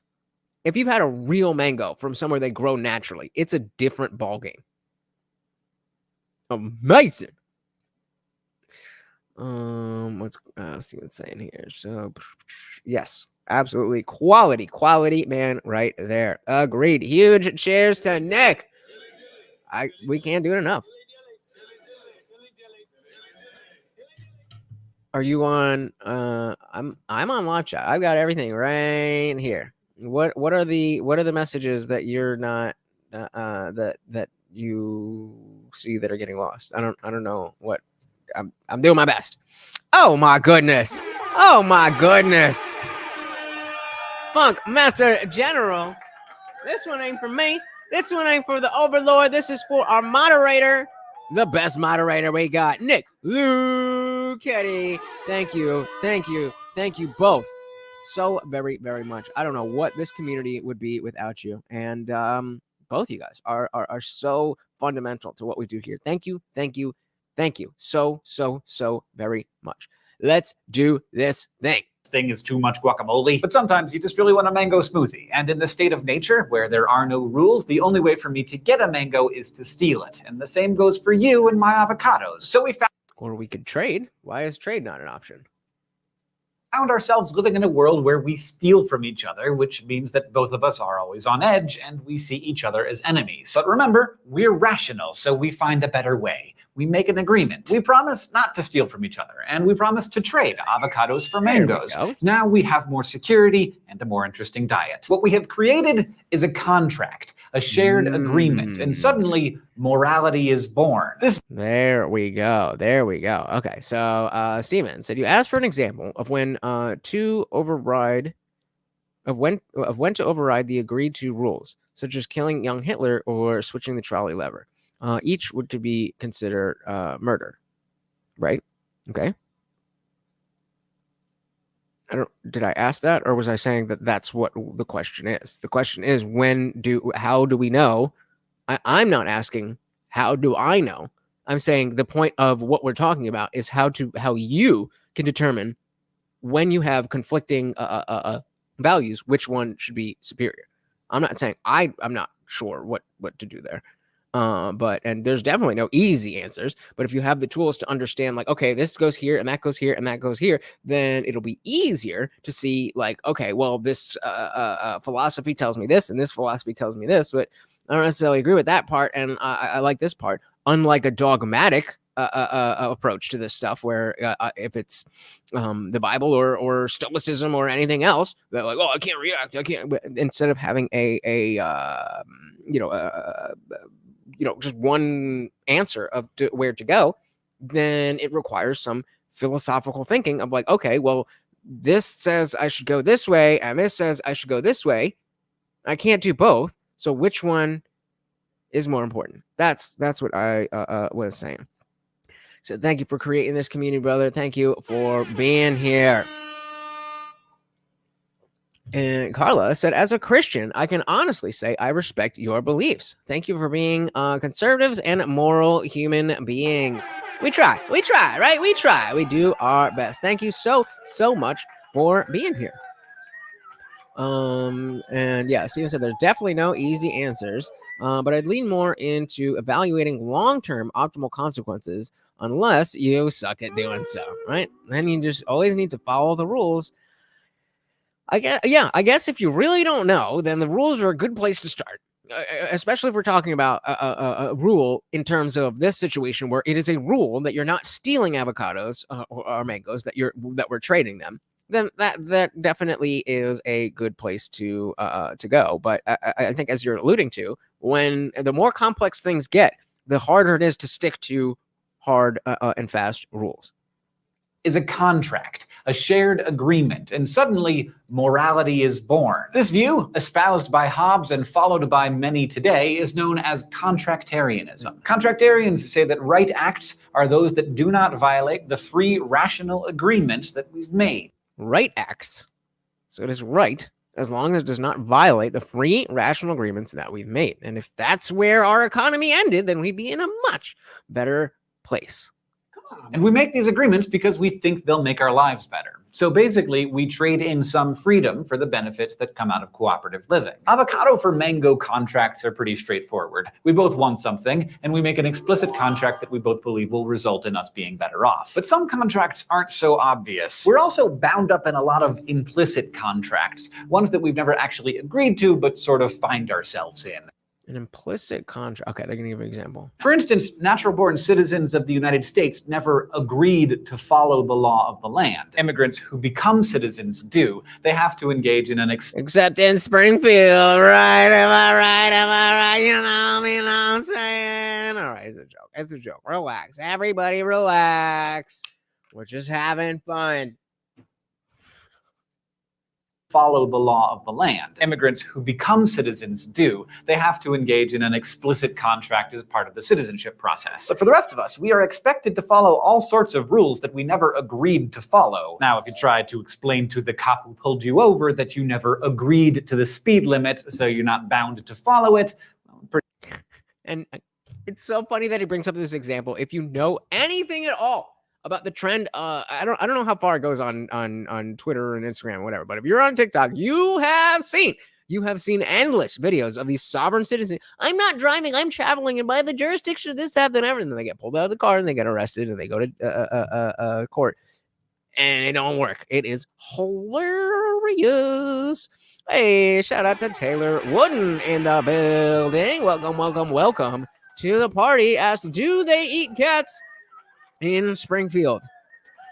Well, officially, no.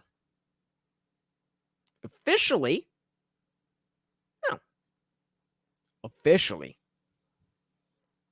no. Welcome to the party, brother. Over that you never agreed to the speed limit, so you're not bound to follow it. I'm pretty sure you're going to get a ticket anyway. And that might seem really unfair to you, but contractarians will tell you that it's not. Because you reap all kinds of benefits from being a part of this system. You get to drive on safe roads, drink clean water, and if your house catches on fire, people will show up and do their best to put it out. Rights imply obligations by Hobbes' thinking, so when you take from the common pot by enjoying the goods that the system provides, you are also expected to pay in. Anybody disagree with that? I definitely agree with that. Rights imply obligations.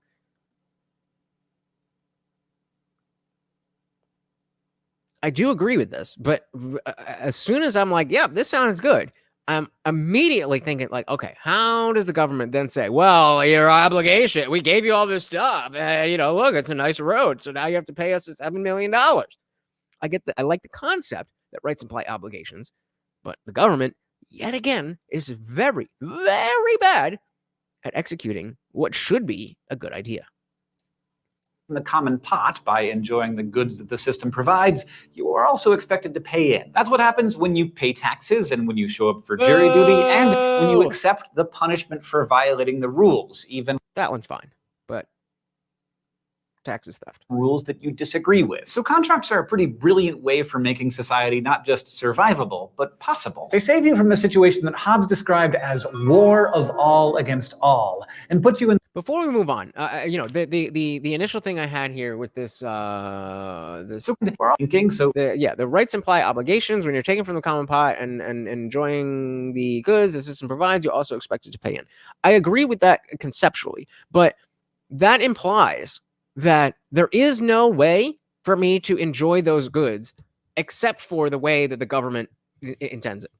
Meaning, like, there's no yes, the government did pay for the road, but that doesn't mean that a construction company or a gravel company or an asphalt company or whatever couldn't do it for cheaper. So I think that has to come into play when we're applying this to politics. Again, and in terms of the concept itself, I agree.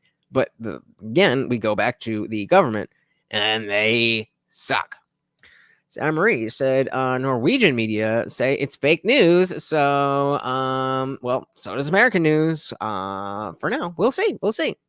I'm willing to be completely wrong. I have my own beliefs about this, but I think I have a responsibility not to push quote unquote fake news. So while it's fake news, I'm not going to push it. I have my own beliefs, and when it is confirmed, then we'll talk about it. Steven said monopolistic corporations are also suck at reducing your freedoms. Same concept applies to either inefficient government or inefficiently run capitalism. Well, I think inefficiently run government leads to inefficiently run capitalism. I think without inefficiently run government, you cannot have inefficiently run capitalism. I think I stand by that. Sam Marie said, I personally believe it's happening. I said, shit, me too. We'll see. When you take from the common pot by enjoying the goods that the system provides, you are also expected to pay in. That's what happens when you pay taxes and when you show up for jury duty and when you accept the punishment for violating the rules, even rules that you disagree with. So I also believe that which is being called disinformation is happening. Contracts are a pretty brilliant way for making society not just survivable, but possible. They save you from a situation that Hobbes described as war of all against all, and puts you in this idyllic land where everyone cooperates. But can you really count on cooperation? To explore that question, let's head over to the Thought Bubble for some Flash philosophy. In the 1950s. Hey, look who we got, Dixon Insider. Welcome to the party, sir. Very, very, very good to see ya. We are just jumping into the Thought Bubble. Good timing, sir. To explore that question, let's head over to the Thought Bubble for some Flash philosophy. In the 1950s, Canadian mathematician Albert W. Tucker formalized an idea that had originally been posed by American game theorists Merrill Flood and Melvin Drescher. Drescher? I barely even know her! To be honest, I wanted to make that joke with Tucker, and I missed it. And it just so happens that there was another name like that, but... Since then, many versions of this dilemma have been presented, but Tucker's scenario goes like this. You and your partner in crime are both arrested and put in separate rooms for interrogation. The prosecution doesn't have enough evidence to convict you for your main offense. The best they can hope for is to give you each a year in prison on a lesser charge. Oh, like Trump. So the prosecution offers you each a deal. Oh, okay. What do we got here? So I'm going to pull this down for the time being and get rid of these. So we have a chart in here. Let's let him explain it. You each a year in prison on a lesser charge. So the prosecution offers you each a deal. If you rat out your partner, they'll let you go free. But now you and your partner face a dilemma. If you both remain silent, you know you won't get any more than a year in prison. But if you're enticed by the thought of doing no time at all you have to do is squeal and you'll go free while your partner does 3 years. The problem is, enticed as you are by the offer, you know that your partner is thinking the same thing. And if you each give up the other, then the prosecution will have enough evidence to send you both away for 2 years. Wow. Okay. I love this chart. So let's just say we'll take it one person at a time. There's 2 people in the crime. So let's just go from the dude's perspective. So he's like, all right, if I confess and she stays silent, then I get 3 years. Or what is it? So a person who stays silent. So yeah, so if I confess and she stays silent, I get 3 years. And she's good. But if we both confess, we're both only getting 2 years. But if I stay silent, I'm good. I'm good. If we both stay silent, we're both getting, locked up, but it's only a year. So let's see. Let's make this a poll. What would you expect? Let's do, what would you do? What would you do? And again, we're only working on the information that we have. So we don't know the relationship with your partner in crime. We don't know if they are, you can't add that information in. All you have is the information that you've been caught in a crime. If they stay silent and you confess, you get 3 years. If you stay silent and she confesses, she gets 3 years. If you both stay silent, they have enough to put you both away for a year, but that's it. And if you both confess, then you're going to get the 2. You're both going to get the 2 years. Those are the options. So what would you do? Confess or stay silent? Actually, no. So what would you do / expect? So there's going to be 2 parts to this. So what would you do and what would you expect from your partner? So would you confess and expect them to confess? Would you stay silent and expect them to also stay silent? Or would it be a combination? You confess and they are silent. So you are first in this. You are first in the options. It's confess / confess or silent. You are first. So that is how this is. So you would be silent and they would confess. I'm just going to put you confess. You guys are too dumb for this. You dummy, dumb dummies. You dummy, dumb motherfucking dumbass dummies. Just kidding. Just kidding. Just kidding.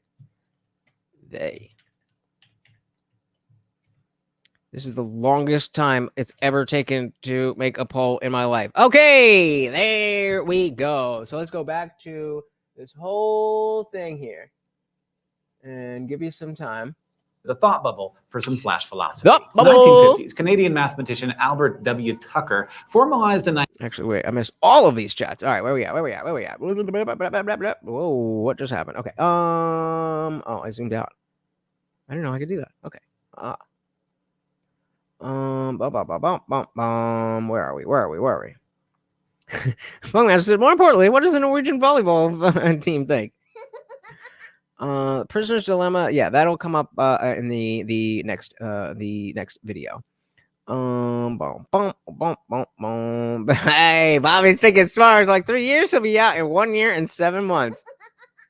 When you know, you know. When you know, you know. Dixon said it's way tougher than the math suggests because your own life hangs in the balance. Exactly. Nope.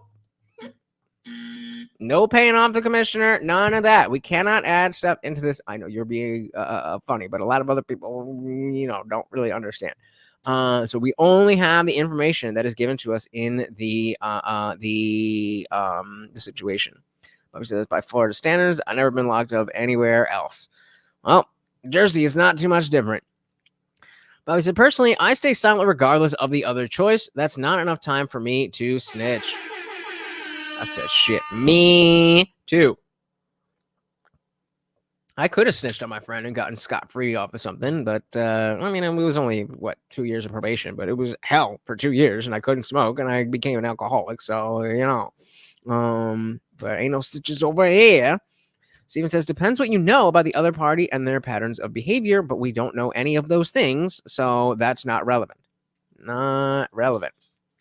Sarah said, not used to having a partner I can trust, so, you know, I mean, you know, let's see. All right, let's finish it up and see what you guys think. Philosophy. In the 1950s, Canadian mathematician Albert W. Tucker formalized an idea that had originally been posed by American game theorists Merrill Flood and Melvin Drescher. Since then, many versions of this dilemma have been presented, but Tucker's scenario goes like this. You and your partner in crime are both arrested and put in separate rooms for interrogation. The prosecution doesn't have enough evidence to convict you for your main offense. The best they can hope for is to give you each a year in prison on a lesser charge. So the prosecution... So again, that's why if you guys stay silent, you both get a year. ...offers you each a deal. If you rat out your partner, they'll let you go free. But now you and your partner face a dilemma. If you both remain silent, you know you won't get any more than a year in prison. But if you're enticed by the thought of doing no time at all you have to do is squeal and you'll go free while your partner does 3 years. The problem is, enticed as you are by the offer, you know that your partner is thinking the same thing. And if you each give up the other, then the prosecution will have enough evidence to send you both away for 2 years. So now you think, no, it's better to stay silent. That way you'll only get the 1 year. It's always better to stay silent. Whether it's 1 year or 3, if you're in there for less than 5 years, you do not want to be a rat. As long as you can count on your partner to reason the same way. But what if he doesn't? What if you stay quiet and your partner's the rat? Well, that means you're doing 3 long years while he gets away scot-free. Facing that unpleasant prospect, if you're both rational it's a good thing it's just a thought experiment, right? And not a real situation. Agents, you'll be drawn to the conclusion that looking out for yourself is the best option because it carries with it the prospect of either 0 or 2 years rather than the 1 or 3 years that you might get if you stay silent. Thanks, Thought Bubble. All right, so let's see what you guys said. So again, what would you do / what would you expect from your partner? So would you confess and you would expect that they confess? Would you stay silent and you expect they stay silent? Would you confess and expect that they stay silent? Or would you stay silent and expect they confess? We got 7 votes. Does anybody want to add a vote? Let's finish this this little thingamadigger and see what you guys have to say. Dixon said also, make the prosecution prove their case. OJ got away.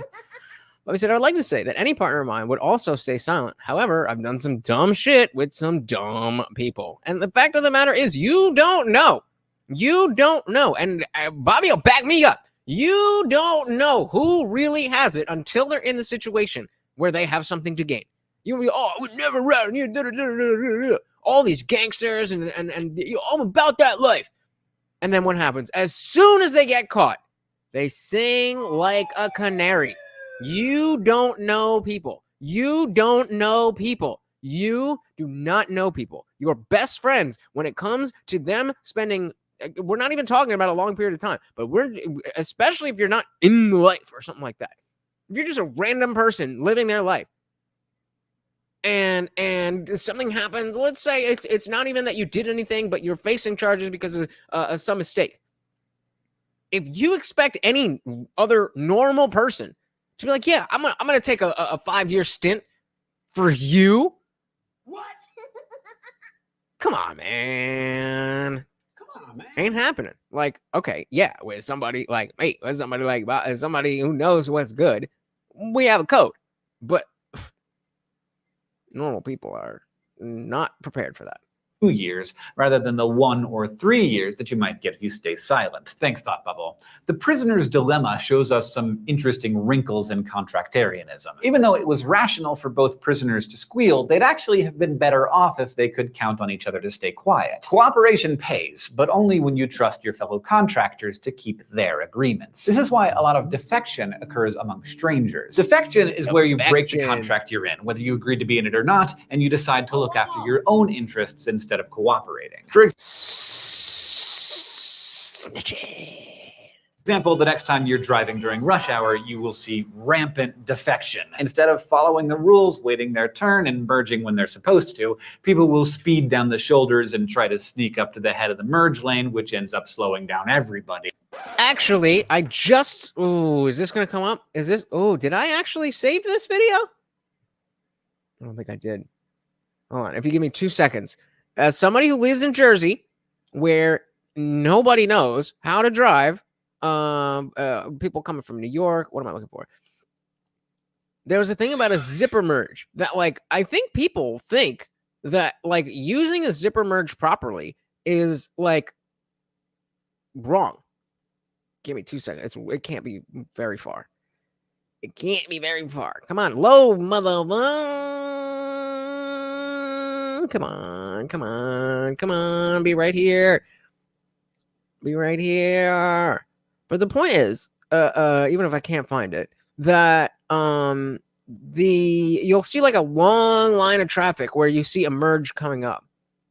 I don't know where it is. Give me 2 seconds here. 2 seconds. 2 seconds. 2 seconds. Yes. Okay. Boom. I'm not gonna stand in line. Hold on. So yeah, people think you're like, oh, what an a-hole for skipping all of this and da da da da da da da da. But this is a particular pet peeve of mine. I'm not gonna stand in line because you don't know how to zipper merge properly. So there's a merge way up here. Way up here. And there's a huge line of traffic. Why are you waiting in line? This whole lane is open. The reason they put the merge up here is because they want you to merge up here. When you wait in line, you create the traffic. You create the traffic. If you were all just going in the 2 lanes and then just merge, there would be no traffic. And just not pass all of you. Because when you Why do people do it? Know how to zipper merge, you can see that this lane is... And then all these people in line, oh, this asshole thinks he's better than everybody else. Open. This is what you're supposed to do. Zipper merge. I'm sorry, this is a little detour. But as a Jersey driver, this cannot. Look, and now the sign's coming up. Now we start to merge. And look, because people are moving. And easily and flowily just enter. Oh, look at that zipper merge. No traffic necessary. No traffic necessary. When you do a zipper merge properly, see how the zippers are lined up in order to properly flow into one line? It's almost like they do that on purpose. Just me out here legally passing y'all. When you have a singular line, how do you zip? Because zipper merge. I'm sorry. I had to share that. Y'all don't understand. Y'all don't understand. Y'all don't understand. All right. Sorry. Where were we?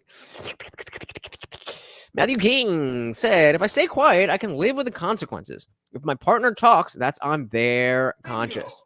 Yup. What do you mean Matthew is sus? I think you're sus for saying that staying quiet is being sus. I think Sarah Marie would snitch. She would snitch. She would be like, oh my God, what? I can't go to jail for 3 years. I can't go to prison. Yeah, Lutch did it. Matthew's my partner in crime before you, Sarah. I'm sorry. I'm sorry. Yeah. I mean, y'all motherfuckers don't even know how to use a traffic circle as if it's like the end of the world or a jug handle. Like, y'all understand all of these things help get rid of traffic. Well, I want to make a left. I want to turn across the highway. So I'm going to stop in the middle of the highway instead of going off to the side and having my own light. Make it make sense. Make it make sense. Hey, this is like if my partner talks, I'll see him in 3 years. There you go. There you go. So there's a balance to be struck between merging too late versus too soon. Very true. Very true. But if we were to say one point on that road was the absolute perfect point, it would be way further down the line than where all those cars were. That is undeniable. The point of the merge is supposed to be that everybody just comes in and there's a little bit of a slow because obviously you're going from 2 lanes to 1. But instead of waiting in one lane while the 2 lanes are open, like I can't even, it doesn't even make sense. Oh no, one of the lanes is closed on a different road. Let me only stay in 1 lane. What? Stupid. Okay. Yeah, let's go. Yeah, I'm getting heated here. I'm getting heated, and it's not necessary. So let's get back in here, real quick. Go on, text in here. I thought I was getting one up on the rest of the dummies. I'm just doing the thing you're supposed to do. A rebel, I am not. No, exactly. That is how they set it up. It is specifically called a zipper merge. I mean, you are smarter than all the dummies that are waiting in line, but like. Sorry. Okay, diving back in. Instead of following the rules, waiting their turn, and merging when they're supposed to, people will speed down the shoulders and try to sneak up to the head of the merge lane, which ends up slowing down everybody. See? This is what California gets you. No, sir. The traffic is people waiting in a line when the line doesn't exist. This motherfucker triggered me. I mean, listen to what he said. There, agree, tracked you're in. For example, the next time you're driving during rush hour, you will see rampant defection. Oh, it's defection to follow the rules of the road. Only merge when they say merge. There's 2 lanes on the road. But you're waiting in 1 line for, holy shit, motherfucker. You got it. No, that's your, no, come here. No.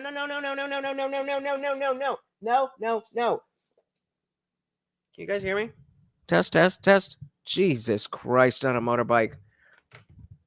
How did that even get wrapped around his leg? All right, I need to take a deep breath.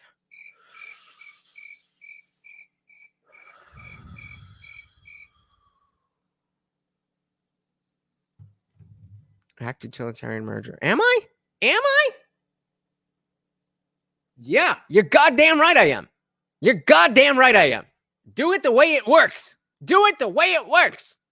Instead of following the rules, waiting their turn, and merging when they're supposed to, people will speed down the shoulders and try to sneak up to the head of the merge lane, which...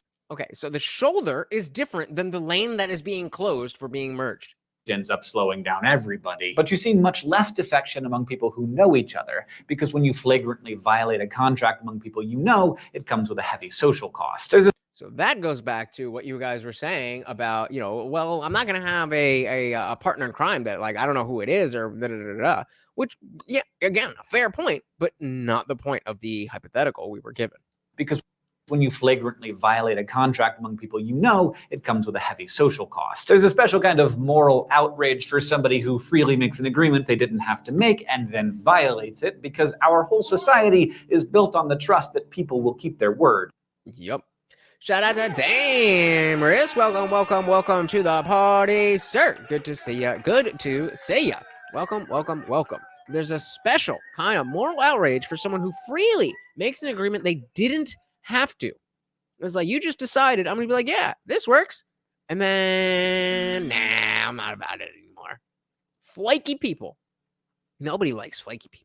But there's another important part of this theory, one that we haven't mentioned yet, and that is, in order for a contract to be valid, the contractors must be free. You can't force someone into a contract, and the contractors must be better off in the system that the contract makes possible than they would be outside of it. Sure, there are probably some rules that don't work in your favor all the time, but the system overall must make your life better than if you were on your own. So contractarianism necessarily rules out things like slavery. Any given person will always be better off outside a system that enslaves her, so that type of system could never be legitimate, even if it's agreed upon by the majority of the group. Obviously agreed, but I think this concept is taken way too far into the sense of like child labor laws, minimum wage.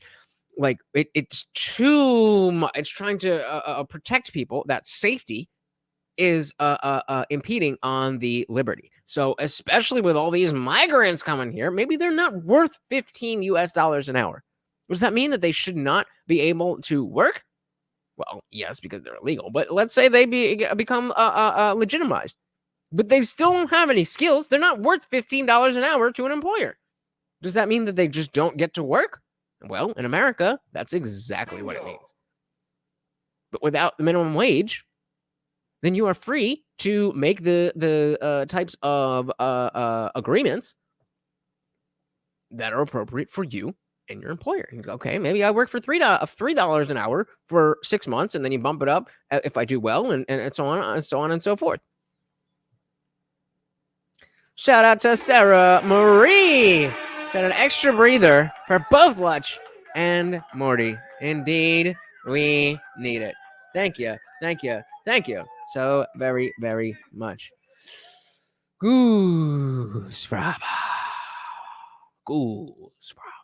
Thank you. Thank you. Thank you. So very, very much appreciated. Oh my goodness, Funkmaster doing the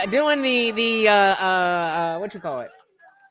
Not the translation, the exchange rate and everything. God damn, what a homie. What a homie. Thank you. Thank you. Thank you so much again. Out sponsoring yourself. Thank you. I don't have the words. Thank you. Thank you. Thank you.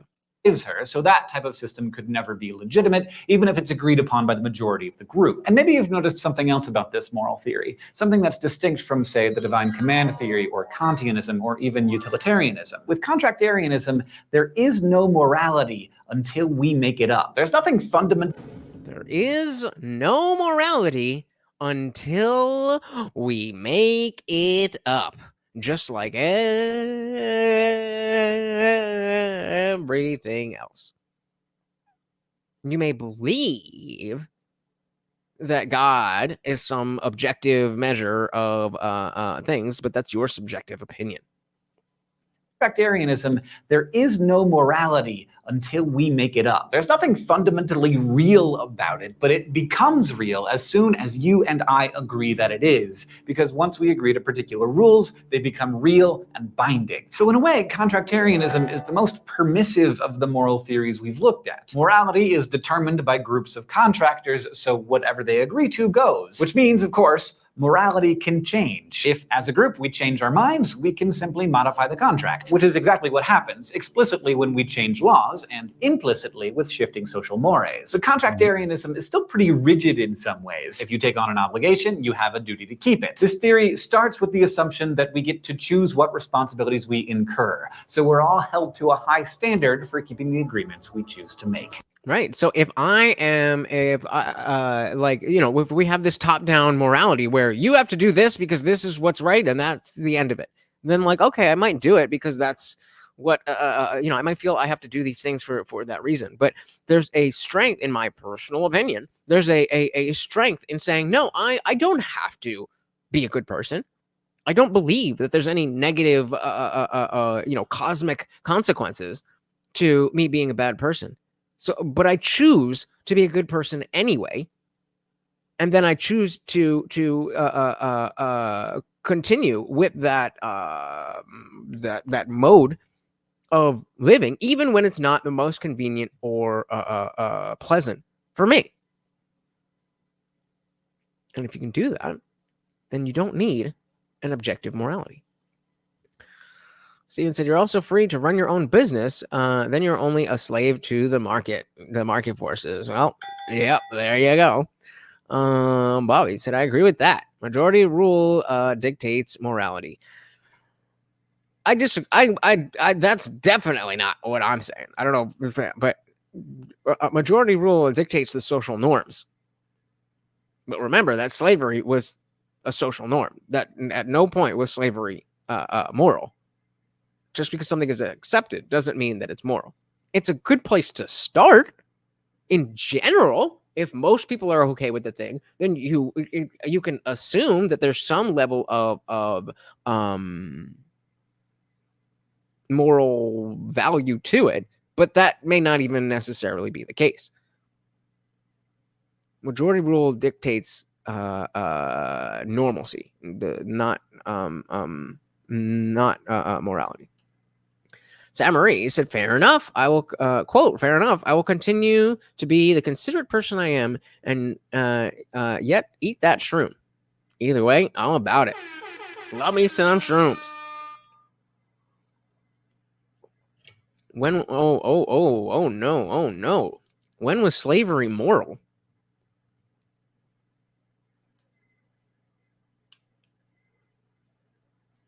I don't think that it was ever okay to own human beings, regardless of what people thought. Right. It was considered honorable. They were just wrong. Right?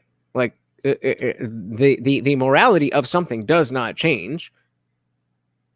It's just the perceptions and ideas around that. Even though it's considered okay, it was considered okay to, beat women and keep them in the home. Somebody's going to add a joke about, that was considered okay. It was considered okay to rape your wife. That was never morally okay. It was just socially acceptable. Those are two very different things. To sub yourself into, I think that I don't think that that is ever a moral way for he who is going to accept slavery as a savior for the clan. That is still immoral on their part. Now, it may not be as egregious as somebody who understands the larger implications of slavery and just like, oh no, this is just what we do. I didn't know I was doing something horrible. You're still doing something horrible. Child sacrifice was normalized at points in history. That doesn't mean it was okay to do morally. It just means it was socially acceptable. So Marie said slavery has happened within every group of human beings. Yeah, it doesn't make it okay. In before you. Got him. Bobby said, no joke. I'm talking farther back in human history than colonial America. Yeah, of course. But that still doesn't make it moral. That still doesn't. If everybody was okay today with owning slaves, would it be right? Would it be morally okay for you to own slaves? Just because everybody agrees that slavery is a-okay, would you be okay? You, Bobby Blankship, as who you are today, would you be okay with owning another human being just because everybody else did?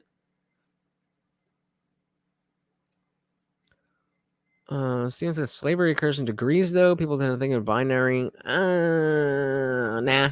I'm one of the binary. Like just because not all dogmas are equally as bad doesn't mean that dogma is bad. No dogma is better than dogma. That doesn't mean all dogmas are the same. Slavery is bad. That doesn't mean every type of slavery is the same.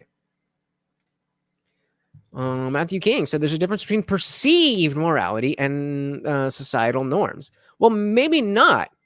I think yes, but maybe there isn't a difference between what is the perceived morality and the social norms. Again, when slavery was pick any country, any time, when people had slaves, it was perceived as okay, and it was perceived as morally okay, and was also a societal norm. But that doesn't mean that the perception of the morality was a correct perception. It was incorrect perception that, hey, we're doing this thing and it's okay, when in fact, now we know never was it okay. It was simply perceived to be so and became societally normal. I said by our standards immoral, it didn't used to be. No, right. By our but our standards are right. And the standards that they had were wrong, which is why we changed them. That's the whole point. If the standard wasn't wrong, then we would still continue to own people because it wouldn't be wrong. The fact that we don't do it anymore is exactly my point, that the standards changed, but the morality didn't. The standards changed because of the fact that it was never okay. It was just perceived to be okay. We can both course please to varying disagrees on freedom. Like that. That's not what we're talking about, dude. Wow.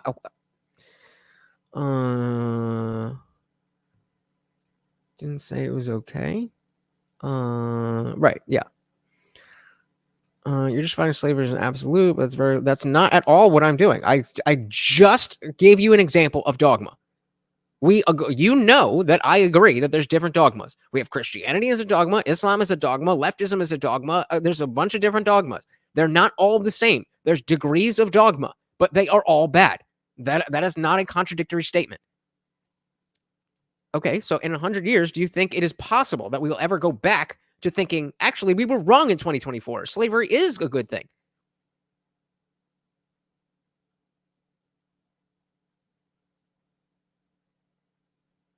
Because we were wrong before and we are right now. And there are things that we might be wrong about now, but it's not the things that we know that we've approved are wrong. Essentially, yeah. Like, well, I mean, so we're using the hindsight being, I mean, hindsight is 2020. We can now see, oh, okay, that was bad. That's why we don't do it anymore. If we didn't look back and be like, oh, that's not good, then why would we have stopped doing it?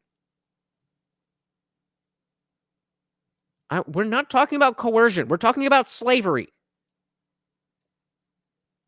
Exactly. What are we doing? How have we taken this long to argue about the morality of slavery? It's slavery. It's the easiest low-hanging fruit of that's bad. Yes, slavery is a form of coercion. Not all coercion is bad, but not all coercion is slavery. All slavery is bad. I know you're smart enough to understand this. I know that you're just fucking with me. And it's not appreciated. Why I don't take you seriously. Incur. So we're all held to a high standard for keeping the agreements we choose to make. Next time, we're going to conclude our unit on moral theory with a look. All right, guys, the last video in ethics. We are moving on from ethics after this and to moral luck, but this is going to be the end of our ethical discussion on how we determine what those ethics are. And then there's still more. There's still 10 other videos in this series. So I mean, okay. I mean, you're starting off good, saying slavery's bad. Period. I think you're going to say that your moral argument is that people believed a certain thing, and I agree that people did believe different things at different times. But what people believe at a given time does not dictate the morality of the thing. I think things are once we dictate that spectrum between the worst suffering for all human beings and the greatest well-being for all human beings, then that becomes objective. Now it is objective. Okay, morality evolves, sure. But it doesn't go backwards. It only goes in one direction. It only adds to the rights that we give people.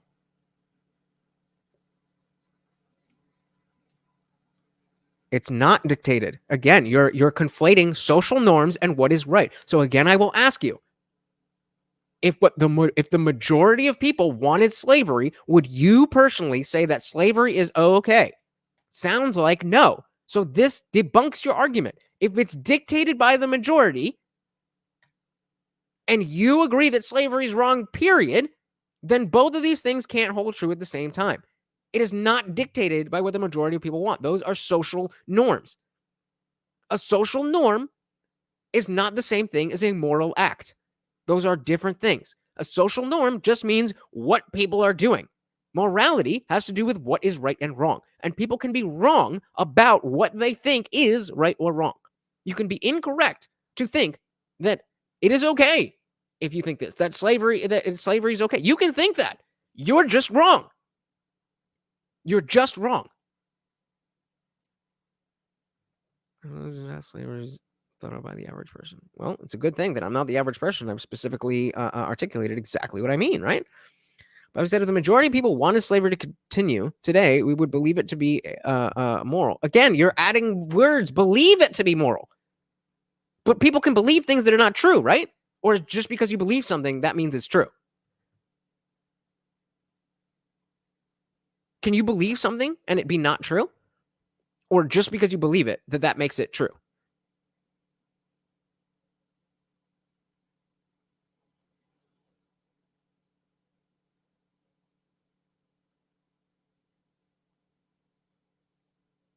I'm waiting on an answer for that one.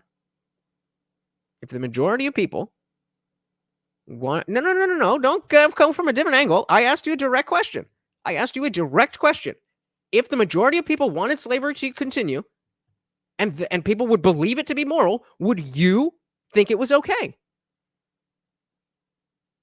No. We're not just dancing around. You can answer my question, and then we'll come back. We can continue the conversation, but you're not just going to pivot because you don't like the question that I asked. Shout out to Carl's Frosted Tapes. Welcome to the party. Yeah, I knew you. I expected that from you. Just kidding. Welcome to the party. So Bobby, yeah, if you would like to answer my question, I would love to continue the conversation, but it is very disrespectful to just answer a question with a question. So again, my question is, if everybody in America said that it was okay to own slaves, would you be okay? I'm not even asking if you would own slaves. I'm saying, would you be okay with other people owning slaves if everybody else thought it was okay? Yes or no? That's the question. The answer is either a 3-word answer or a 2-word answer. Not complicated. And then you can ask whatever questions you like. But on this platform, we try to have respect, and when somebody asks a question in good faith, then we should get that answer in a good faith. So maybe I missed it. I apologize. So since it's just 2 to 3 letters, if you would, I missed it. I don't see a yes or a no in here. So I'm happy to answer your question if you will reiterate your answer with just a yes or a no. If everybody in America, everybody in the world said slavery was okay, would you, Bobby Blankenship, be okay with other people owning slaves? Yes or no? Shout out to Carl's Frosted Tapes. Said, feed Morty and feed Morty. I will. Thank you. Oh, it's right here. There you go. We got some new bacon treats. And if you would like to advertise on the show, you can definitely do so. Thank you so very, very, very much. And of course, our boy keeping his word, matching every super chat up to $5. Man, thank you so very much. I mean, this means the world to me, and you can tell how much he loves the bacon. Thank you. So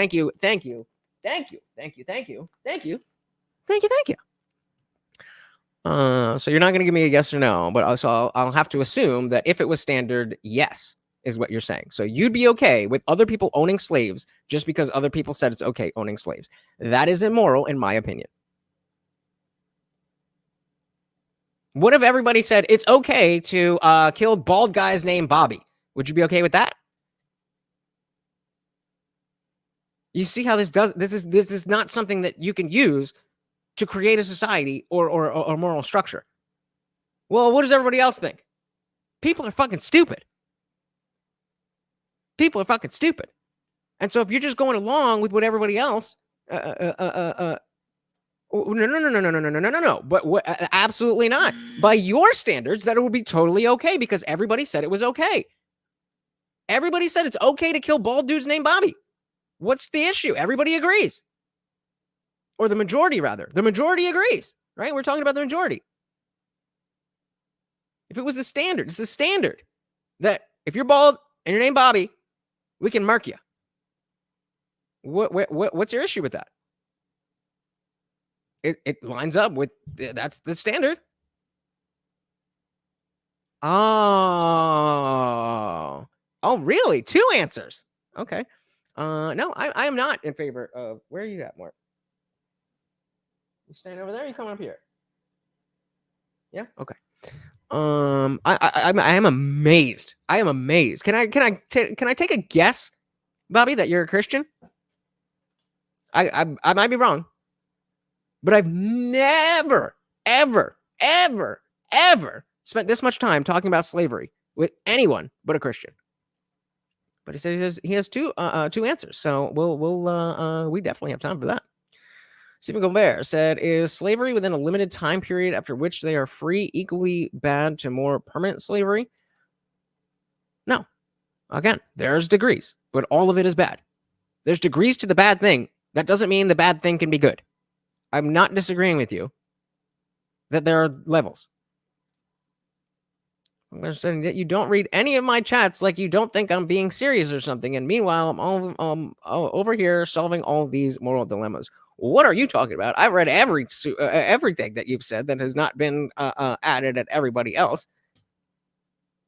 But did I miss something? If guys, where people are coming in. If I miss something, it's not on purpose. All right.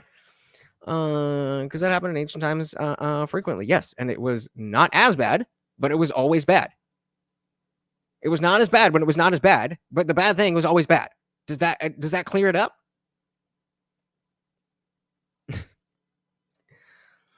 By our standards, slavery is immoral, and I agree with without reservation, and I'd be dead. Right, but that's the only reason? The only reason you wouldn't want it to be okay for, so then you'd be, so what if we said that dudes with Bobby with hair? Well, then you'd be alive. So is that cool? Or let's even take it away from any dude with long hair. You can just murk him off the street. That's something you'd be okay with because it doesn't affect you? That's insane. Apparently.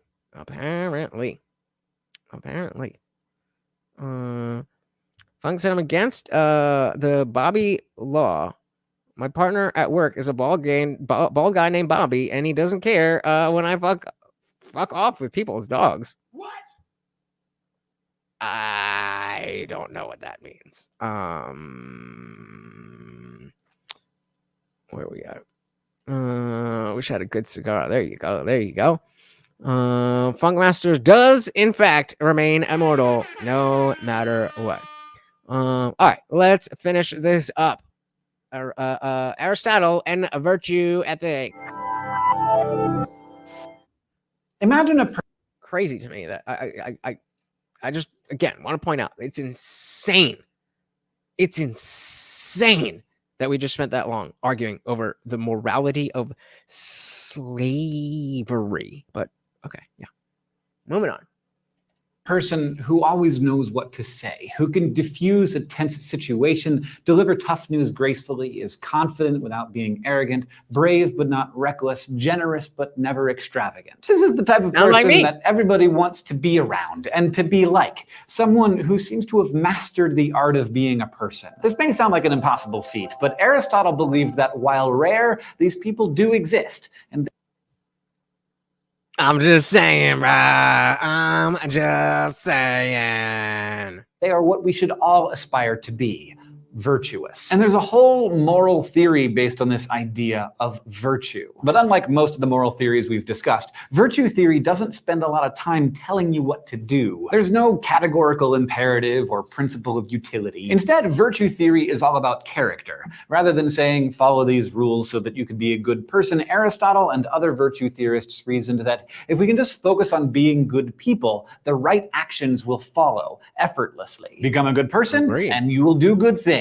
No rule book needed. So why? I said shit. Dilly to that. No rule book needed. Now, if we want to talk about having guidebooks and references to guide us, then of course. But the book, I'm good. Why should you become a virtuous person? Because eudaimonia. Eudaimonia. You have to be it.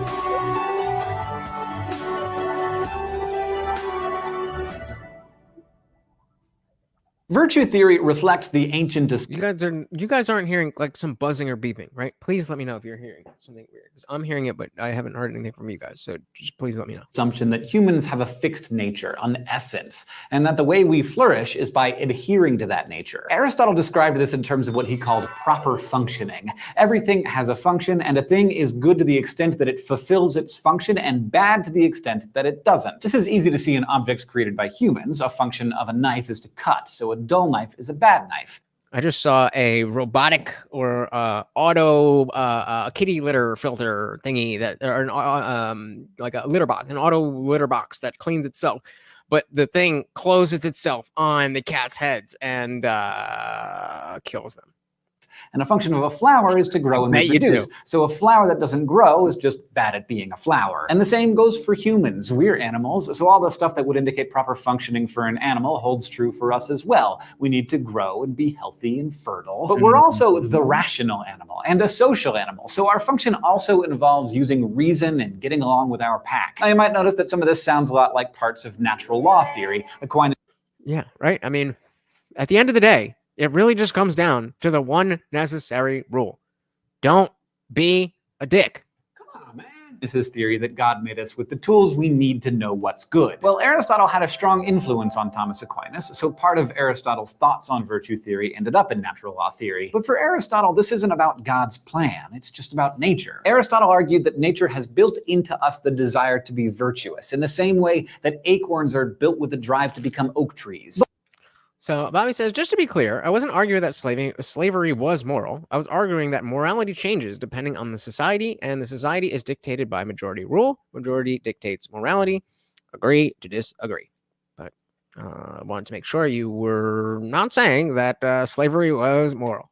But again, I still disagree that majority does not dictate morality. That which is beneficial, that which leads us to a greater well-being of all human beings is moral, and that brings us to closer to the greatest suffering of all human beings is immoral, and that is an objective scale. And if you are talking about some other scale, then I don't know what you mean when you say the words moral or good or evil.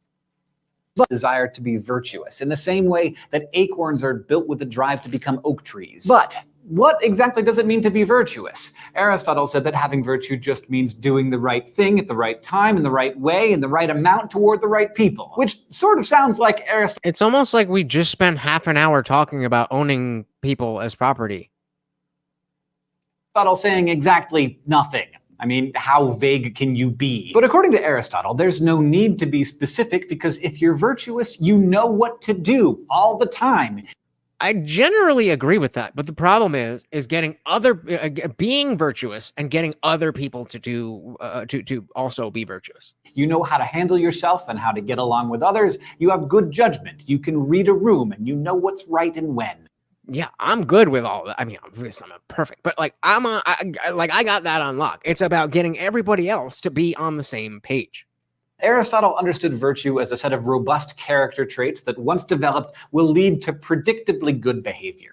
Shout out to Bobby. Said, love that we just had an entire debate and didn't respect each other at all. That is why I like this channel. Well, sir, that is why I started this channel. Dilly to you, sir.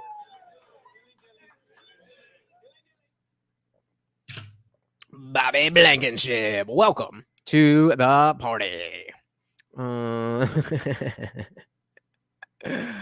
Exactly. Like, it's almost, again, like I said, it's almost like we had an entire debate over this over the last 30 minutes. Set of robust character traits that, once developed, will lead to predictably good behavior. You can think of virtue as the midpoint between two extremes, which Aristotle called vices. Virtue is just the right amount, the sweet spot between the extreme of excess and the extreme of deficiency. That's an interesting way to think about it, because usually when we talk about our vices, we talk about additive things like, oh, I drink, or I smoke, I do drugs, or I spend money on this thing, or whatever it is. That's my vice. That's usually the way we think of it. But deficiency can also be a vice. And I think I have some ideas, but I think he's going to explain it better than I can. Just the right amount. The sweet spot between the extreme of excess and the extreme of deficiency. And this sweet spot is known as the golden mean. So let's take a look at some particular virtues. Look, Stephen, I will give you this. You are absolutely right. You are absolutely right. But you are trying to have a philosophy 305 discussion in a philosophy 101 class. And I've said that every single time. This is now the 8th week that we've been doing this, dude. The 8th week. And every week you try to come in and flex how much more you know than everybody else about philosophy. We get it. You know philosophy better than anybody here, including myself. Yeah.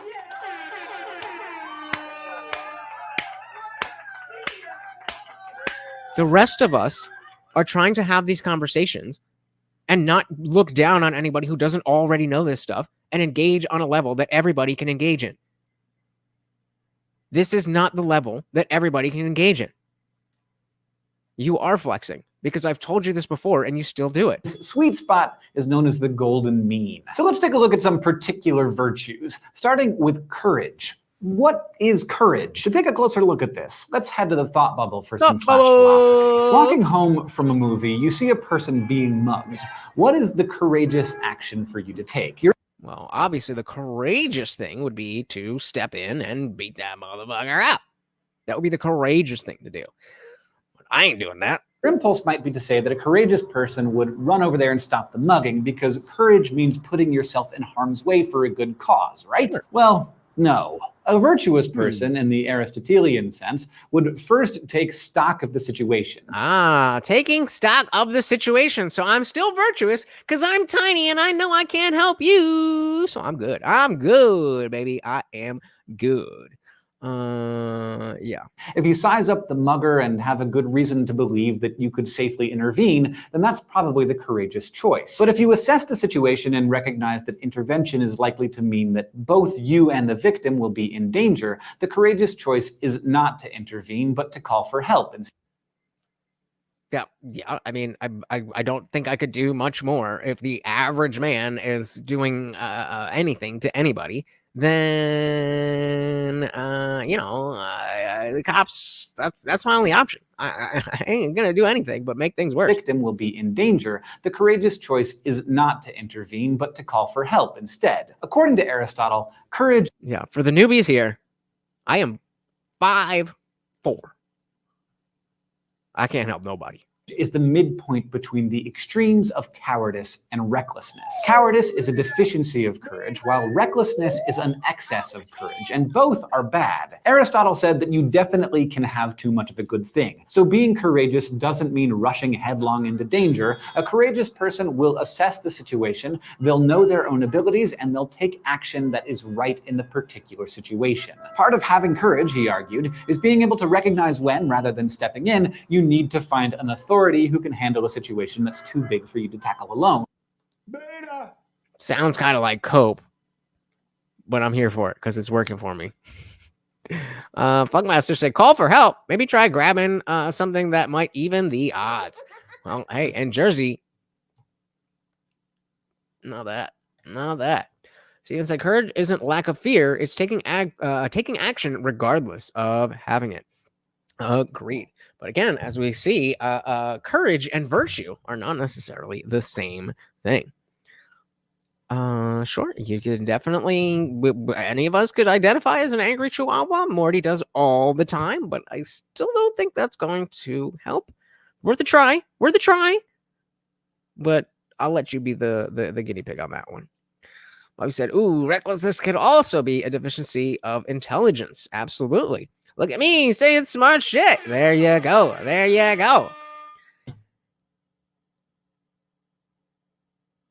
don't know what that is. Stepping in, you need to find an authority who can handle a situation that's too big for you to tackle alone. Daddy, I can't do it. Stop the robber. Basically, courage is finding the right way to act. And a lot of the time, but not all of the time, that means doing a thing that you know you're capable of, even if doing it scares the pants off of you.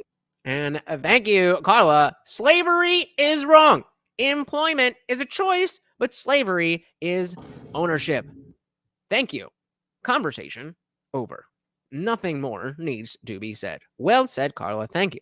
Thanks, Thought Bubble. Aristotle thought all virtue works like this. The right action is always a midpoint between extremes. So there is no all or nothing in this theory, even honesty. In this view, honesty is the perfect midpoint between brutal honesty and failing to say things that need to be said. Like, no one needs to be told that they have a big zit on their face. They already know. Well, I mean, if I didn't know, I would like somebody to be like, hey, yo, before you go on the internet and put your face on the internet, but point taken. Things that need to be said. Like, no one needs to be told that they have a big zit on their face. They already know. The virtue of honesty means knowing what needs to be put out there and what you should keep quiet about. And it also means knowing how to deliver hard truths gracefully, how to break bad news gently, or to offer criticism in a way that's constructive rather than soul-crushing. The virtue of generosity works the same way. It avoids the obvious vice of stinginess, but also doesn't give too much. It's not... Yeah, I mean, especially as a man in the dating world, being too generous it's not going to work out well for you. Generous to give drugs to an addict, or to buy a round of drinks for everyone in the bar when you need that money for rent. The right amount of generosity means giving when you have it to those who need it. It can mean having the disposition to give just for the heck of it, but it also means realizing when you can't or shouldn't give. So now you can see why Aristotle's definition of virtue was totally vague. Where that golden mean is... Speaking of giving what you can, oh my goodness, thank you so very much to Dick Insider. We gotta open the bag. We going through the bag. I took out a couple and you guys came through. I need even more. Thank you so very much. Thank you. Oh, make sure we get it on camera. Thank you so much for stopping by, Dick's Insider. Very, very, very much appreciated. And oh my goodness, brother, I know we're talking about sticking to what we say, but if you do not continue this, I will not at all say anything or hold it against you. Thank you so very, very much, brother. No question, no comment, just pure love of the game. Thank you. And of course, out sponsoring yourself. Thank you. Now you can see why Aristotle's definition of virtue was totally vague. Where that golden mean is depends on the situation. But if you have to figure out what virtue is in every situation, how could you possibly ever learn to be virtuous? Aristotle thought there was a lot that you could learn from books, but how to be a good person was not one of them. He said that virtue is a skill, a way of living, and that's something that can only really be learned through experience. Virtue is a skill that can only be learned through experience. Do we agree with that? Is virtue a skill that can be learned? What do you guys think? I kind of feel like I'm of two minds. Like, I kind of feel like definitely you can learn to be a better person. I don't know. I'm very curious what you guys think. Virtue is a skill, a way of living, and that's something that can only really be learned through experience. Virtue is a kind of knowledge that he called a practical wisdom. You might think of it as kind of like street smarts. And the thing about street smarts is that you gotta learn them on the street. But the good news is, you don't have to do it alone. Aristotle said your character is developed through habituation. If you do a virtuous thing over and over again, eventually it will become part of your character. But the way you know what the right thing to do is in the first place is by finding someone who already knows and emulating them. These people who already... Yeah. This is pushing me in the direction that you guys are saying, that virtue is learned. Samarie said, shouldn't adult behavior, y'all know which, be accepted as a trait? Isn't something to acceptably earn money from doing? Yes and no. So yes, because it is in terms of well, good point. Man, you can definitely be unlearned. But like let's take an OF model. Can we say that is something that's a trait? I think that's something. Well, it depends on the context. In terms of the free trade of, hey, I want to see your titties and your asshole, and hey, I got some titties and an asshole. Then that's absolutely what capitalism is: the free trade of goods and services. End of story. So yes, absolutely. If people are willing to pay to see your titties and asshole, then that should be something that can be traded. Now, when it comes to the moral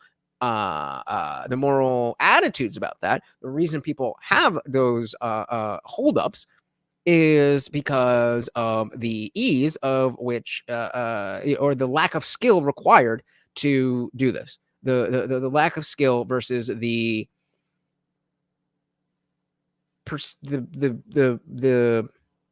upside. You're seemingly doing something so simple, but that comes from a lack of value in your own body, in your own self, in my personal opinion.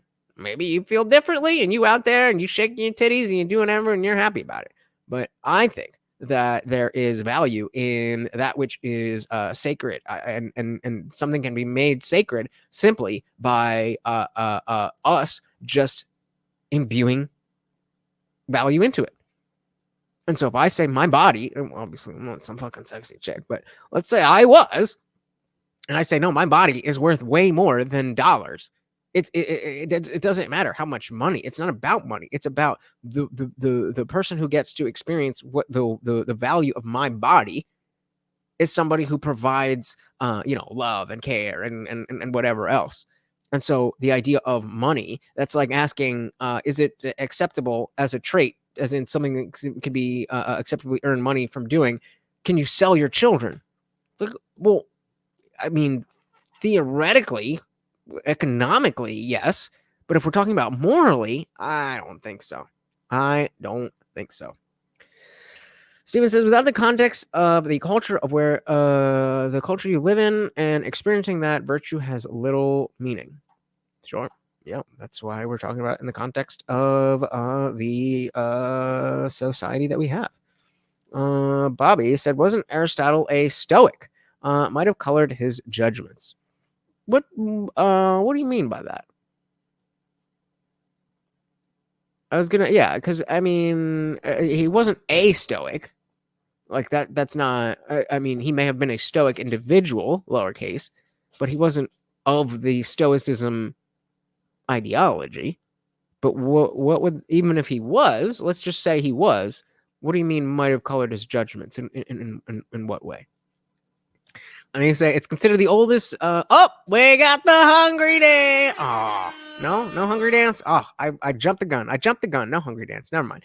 But so I'm gonna guess if you said this, then you've never watched How I Met Your Mother. And of course, world's oldest profession. Okay, well, who was the first person to go to a hooker or whatever? And how did they get that hooking? Oh, I don't know. Maybe it was a fisherman or something. Oh, so fisherman was the first profession. Lawyer. No, that's an inside joke. That was a long walk for a short drink of water. But yeah, that's what they say. That's what they say. But yeah, I'm very interested what you mean in terms of coloring his judgment. Coloring his judgment on what?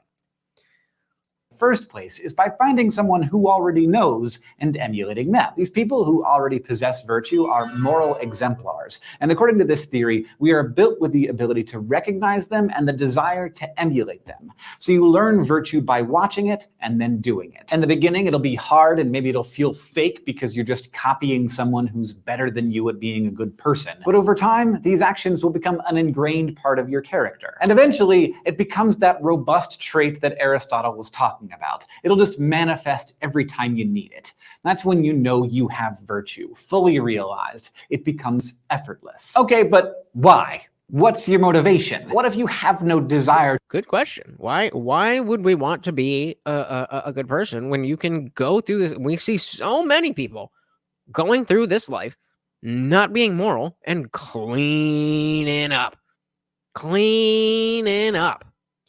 So you have to remember that with philosophy, many terms commonly used have different meanings, interpretations, and the common usage of meaning. Yeah, like agnostic.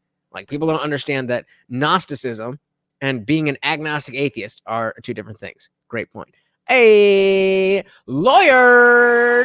Shout out to Sarah Marie, another Hymn fan. Morty, come get your treat.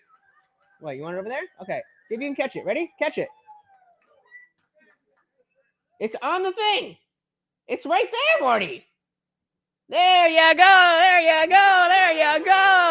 What a good job. Oh, thank you so very, very much. That is my favorite show.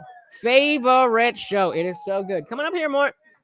And of course, our boy. Oh, my goodness. Morty. There we go. Thank you, guys. Oh, my heart is so warm. You guys are amazing. Thank you. So very, very, very, very much. Let's grab this from Bobby and jump right back in. Bobby said on life. Is this referring some before? So on life, don't know much about Stoicism. Studied it for a short period, but I'm not knowledgeable at all. From what I remember, it was mostly about an attitude of fuck it, keep moving. Pretty much, yeah. And that's exactly why we're doing Philosophy Friday, because we all know generally, like, I like what you're saying. Like, I remember it, or I get it, or whatever, but it's been a while since I've actually like dug into the basics. That is what we're doing. That is what we're doing, because I also, I studied this stuff in college and a little bit after that, but I'm 34 years old. Like, I've been paying attention to other shit, and our memories have gone to shit with TikTok. So, like, refresher, I thought, was a good idea. So let's dive back in here, finish this one up. Oh my goodness. Our resident black guy, Trey Williams. Always good to see you. Thank you so very, very much. And of course, showing some love to the little guy. Thank you so very much. The 5th super chat ever on a live stream. Man, thank you so much. And I think, if I'm not mistaken, those all went to me. Dilly. Thank you so much, brother. Morty and I very, very, very much appreciate you guys. Thank you so much. Let's do this. Effortless. Okay, but why? What's your motivation? What if you have no desire to beat the guy who always says the right thing, or the... Oh, we can't forget our boy. He said, I'll match anything up to $5. And a virtuous man keeps his word. Thank you so much. Out sponsoring himself yet again. I didn't even get a chance to update the banner from the last time he out-sponsored himself. Man, thank you so very, very much. I sent you a DM. Oh, I see that. Okay, yeah, yeah. All right, let's finish this up. What's your motivation? What if you have no desire to beat the guy who always says the right thing, or the lady who always finds the courage when it's needed? Virtue theory says that you should become virtuous because if you are, then you can attain the pinnacle of humanity. It allows you to achieve what's known as eudaimonia. This is a cool Greek word that doesn't have a simple English translation. You might say it means a life well lived. It's sometimes translated as human flourishing. And the life of eudaimonia is a life of striving. It's a life of as get that out of the way. So it doesn't have a simple English translation, but a life well lived, human flourishing. And the life of eudaimonia is a life of striving. It's a life of pushing yourself to your limits and finding success. A eudaimonistic life will be full of the happiness that comes from achieving something really difficult rather than just having it handed to you. And this like describes so many of the things that we value as like things that people do, things that men do. Like, us as men, if you're like, oh, I do this or I do that, like the striving, the purpose, the desire. That is what it is that we're here for. And again, in my personal opinion, shout out to the man of steel. We got Midmost Mark in the building. Welcome to the party, sir. Very good to see ya. How you been? Steven said materialism means one thing in common usage today, which I'm highly opposed to as a philosophy, but I'm very copacetic with the philosophical meaning of materialism. Also, I believe strongly in philosophical naturalism, but not the nudism common usage meaning or extremist tree hugging. Fair enough. I said I'm not strictly opposed to nudism. In some cases, I'm biased. Whatever. I mean, depending on who we're talking about. Like, hey. I ain't gonna be mad at it, you know what I mean? Full of the happiness that comes from achieving something really difficult rather than just having it handed to you. But choosing to live a eudaimonistic life means that you're never done improving. I gotta have that spelled out for me. Handed to you. But choosing to live a eudaimonistic. EUDAIMONISTIC. That's a new word to impress somebody with. Eudaimonistic. Like daimonistic, but with a U? Comes from achieving something really difficult rather than just having it handed to you. But choosing to live a eudaimonistic life. Daimonistic, but just put a U. Eudaimonistic. I like it. Really difficult rather than just having it handed to you. But choosing to live a eudaimonistic life means that you're never done improving. You're never to a point where you can just coast. You're constantly setting new goals and working to develop new muscles. Choosing to live life in this way also means you'll face disappointments and failures. Eudaimonia doesn't mean a life of cupcakes and rainbows. It means the sweet pleasure of sinking into bed at the end of an absolutely exhausting day. It's Yeah, that you know, as I was gonna, he took the word satisfaction. I wanted to say it before he did, but the idea that like I earned, and like this is very relevant to the last few months, I'd say, of my life, where work. Those of you who don't know, I am a professional dog trainer. Outside of this, work's been rather slow, and finding ways to feel okay to end the day and be like, nope, yeah, I earned this relaxation. I didn't waste my day away. And sometimes I did, but that's okay. As long as it's not every single day.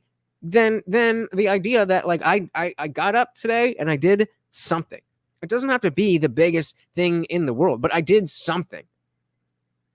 I'm better, or the world is better, or Morty is better now than he was when we woke up. It means the sweet pleasure of sinking into bed at the end of an absolutely exhausting day. It's the satisfaction of knowing you've accomplished a lot and that you've pushed yourself to be the very best person you could be. This is morality for Aristotle. It's being the best person you can be, honing your strengths while working on your weaknesses. And if is it not morality for anybody else? Is there anybody for whom eudaimonia is not what we're talking about when we talk about morality?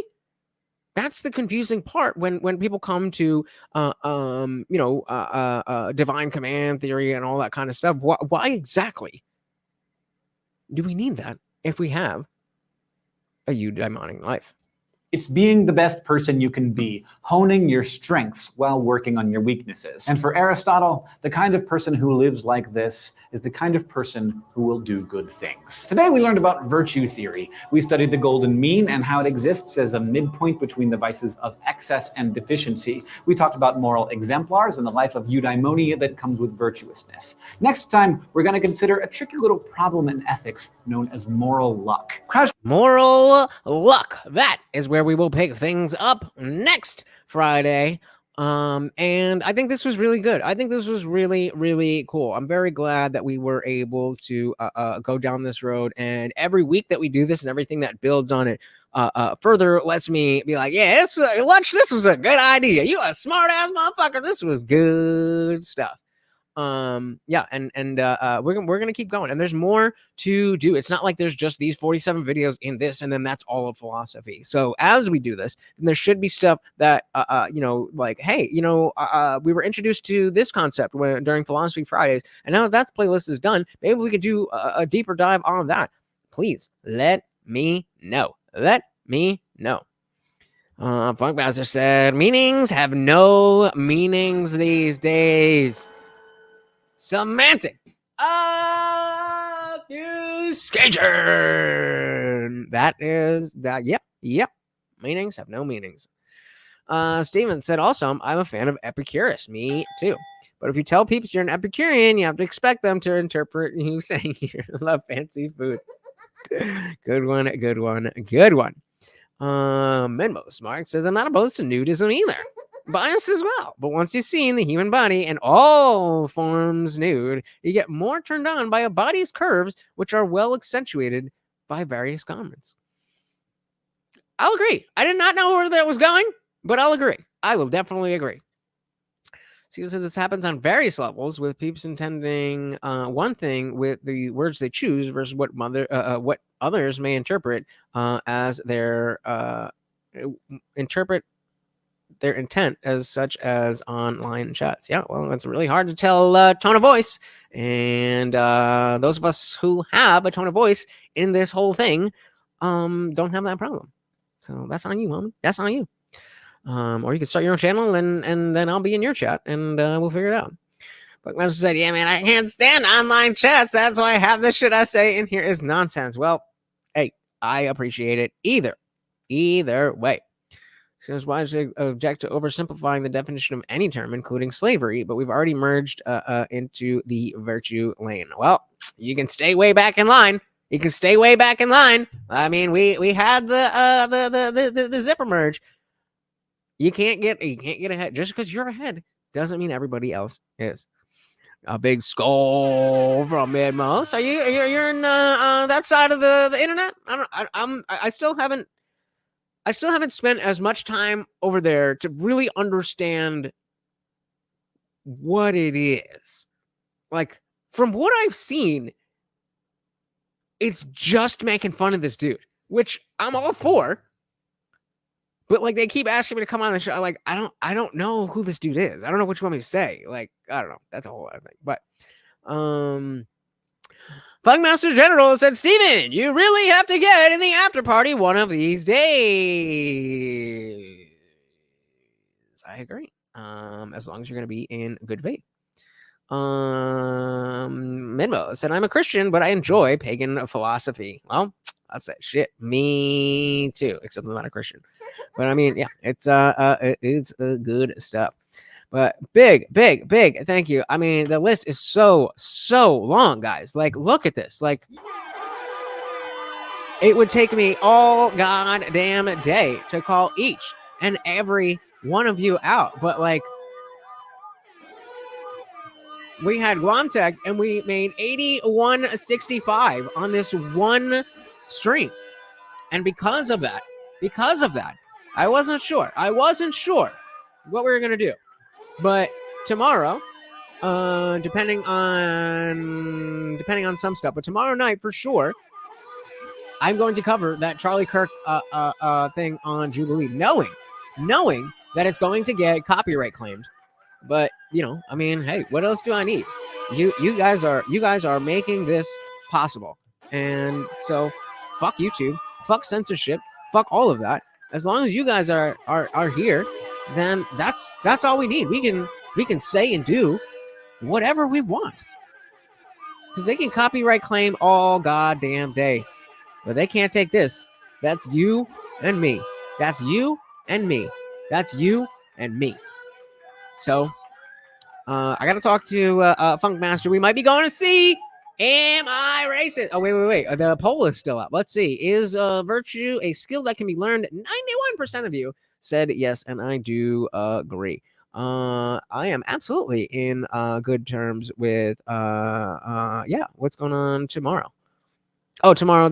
So that's what I was about to say, that tomorrow night, so I have a client at 3 p.m. Then I am looking to go see Am I Racist? And so I just asked somebody who's in my vicinity if they would be down to meet halfway. I'm just not driving to you for that, brother. Like, if I'm gonna drive to you, it's gonna be for something like where we actually doing things. But then of course I gotta come back. So depending on how that goes, then I might be able to do that. But then, you know, I'm going to see the movie near here, and then I'm going to do my own, video on that just to get it out early. And then after that, I should be able to join for a little bit, but no promises. I can't promise anything there. But me and Dr. Evil have been talking a lot. I mean, he's been asking me a lot about political stuff. So, I mean, if he wants me to come up and talk about it, I'll talk about it. But usually it's like, let's talk about UFC.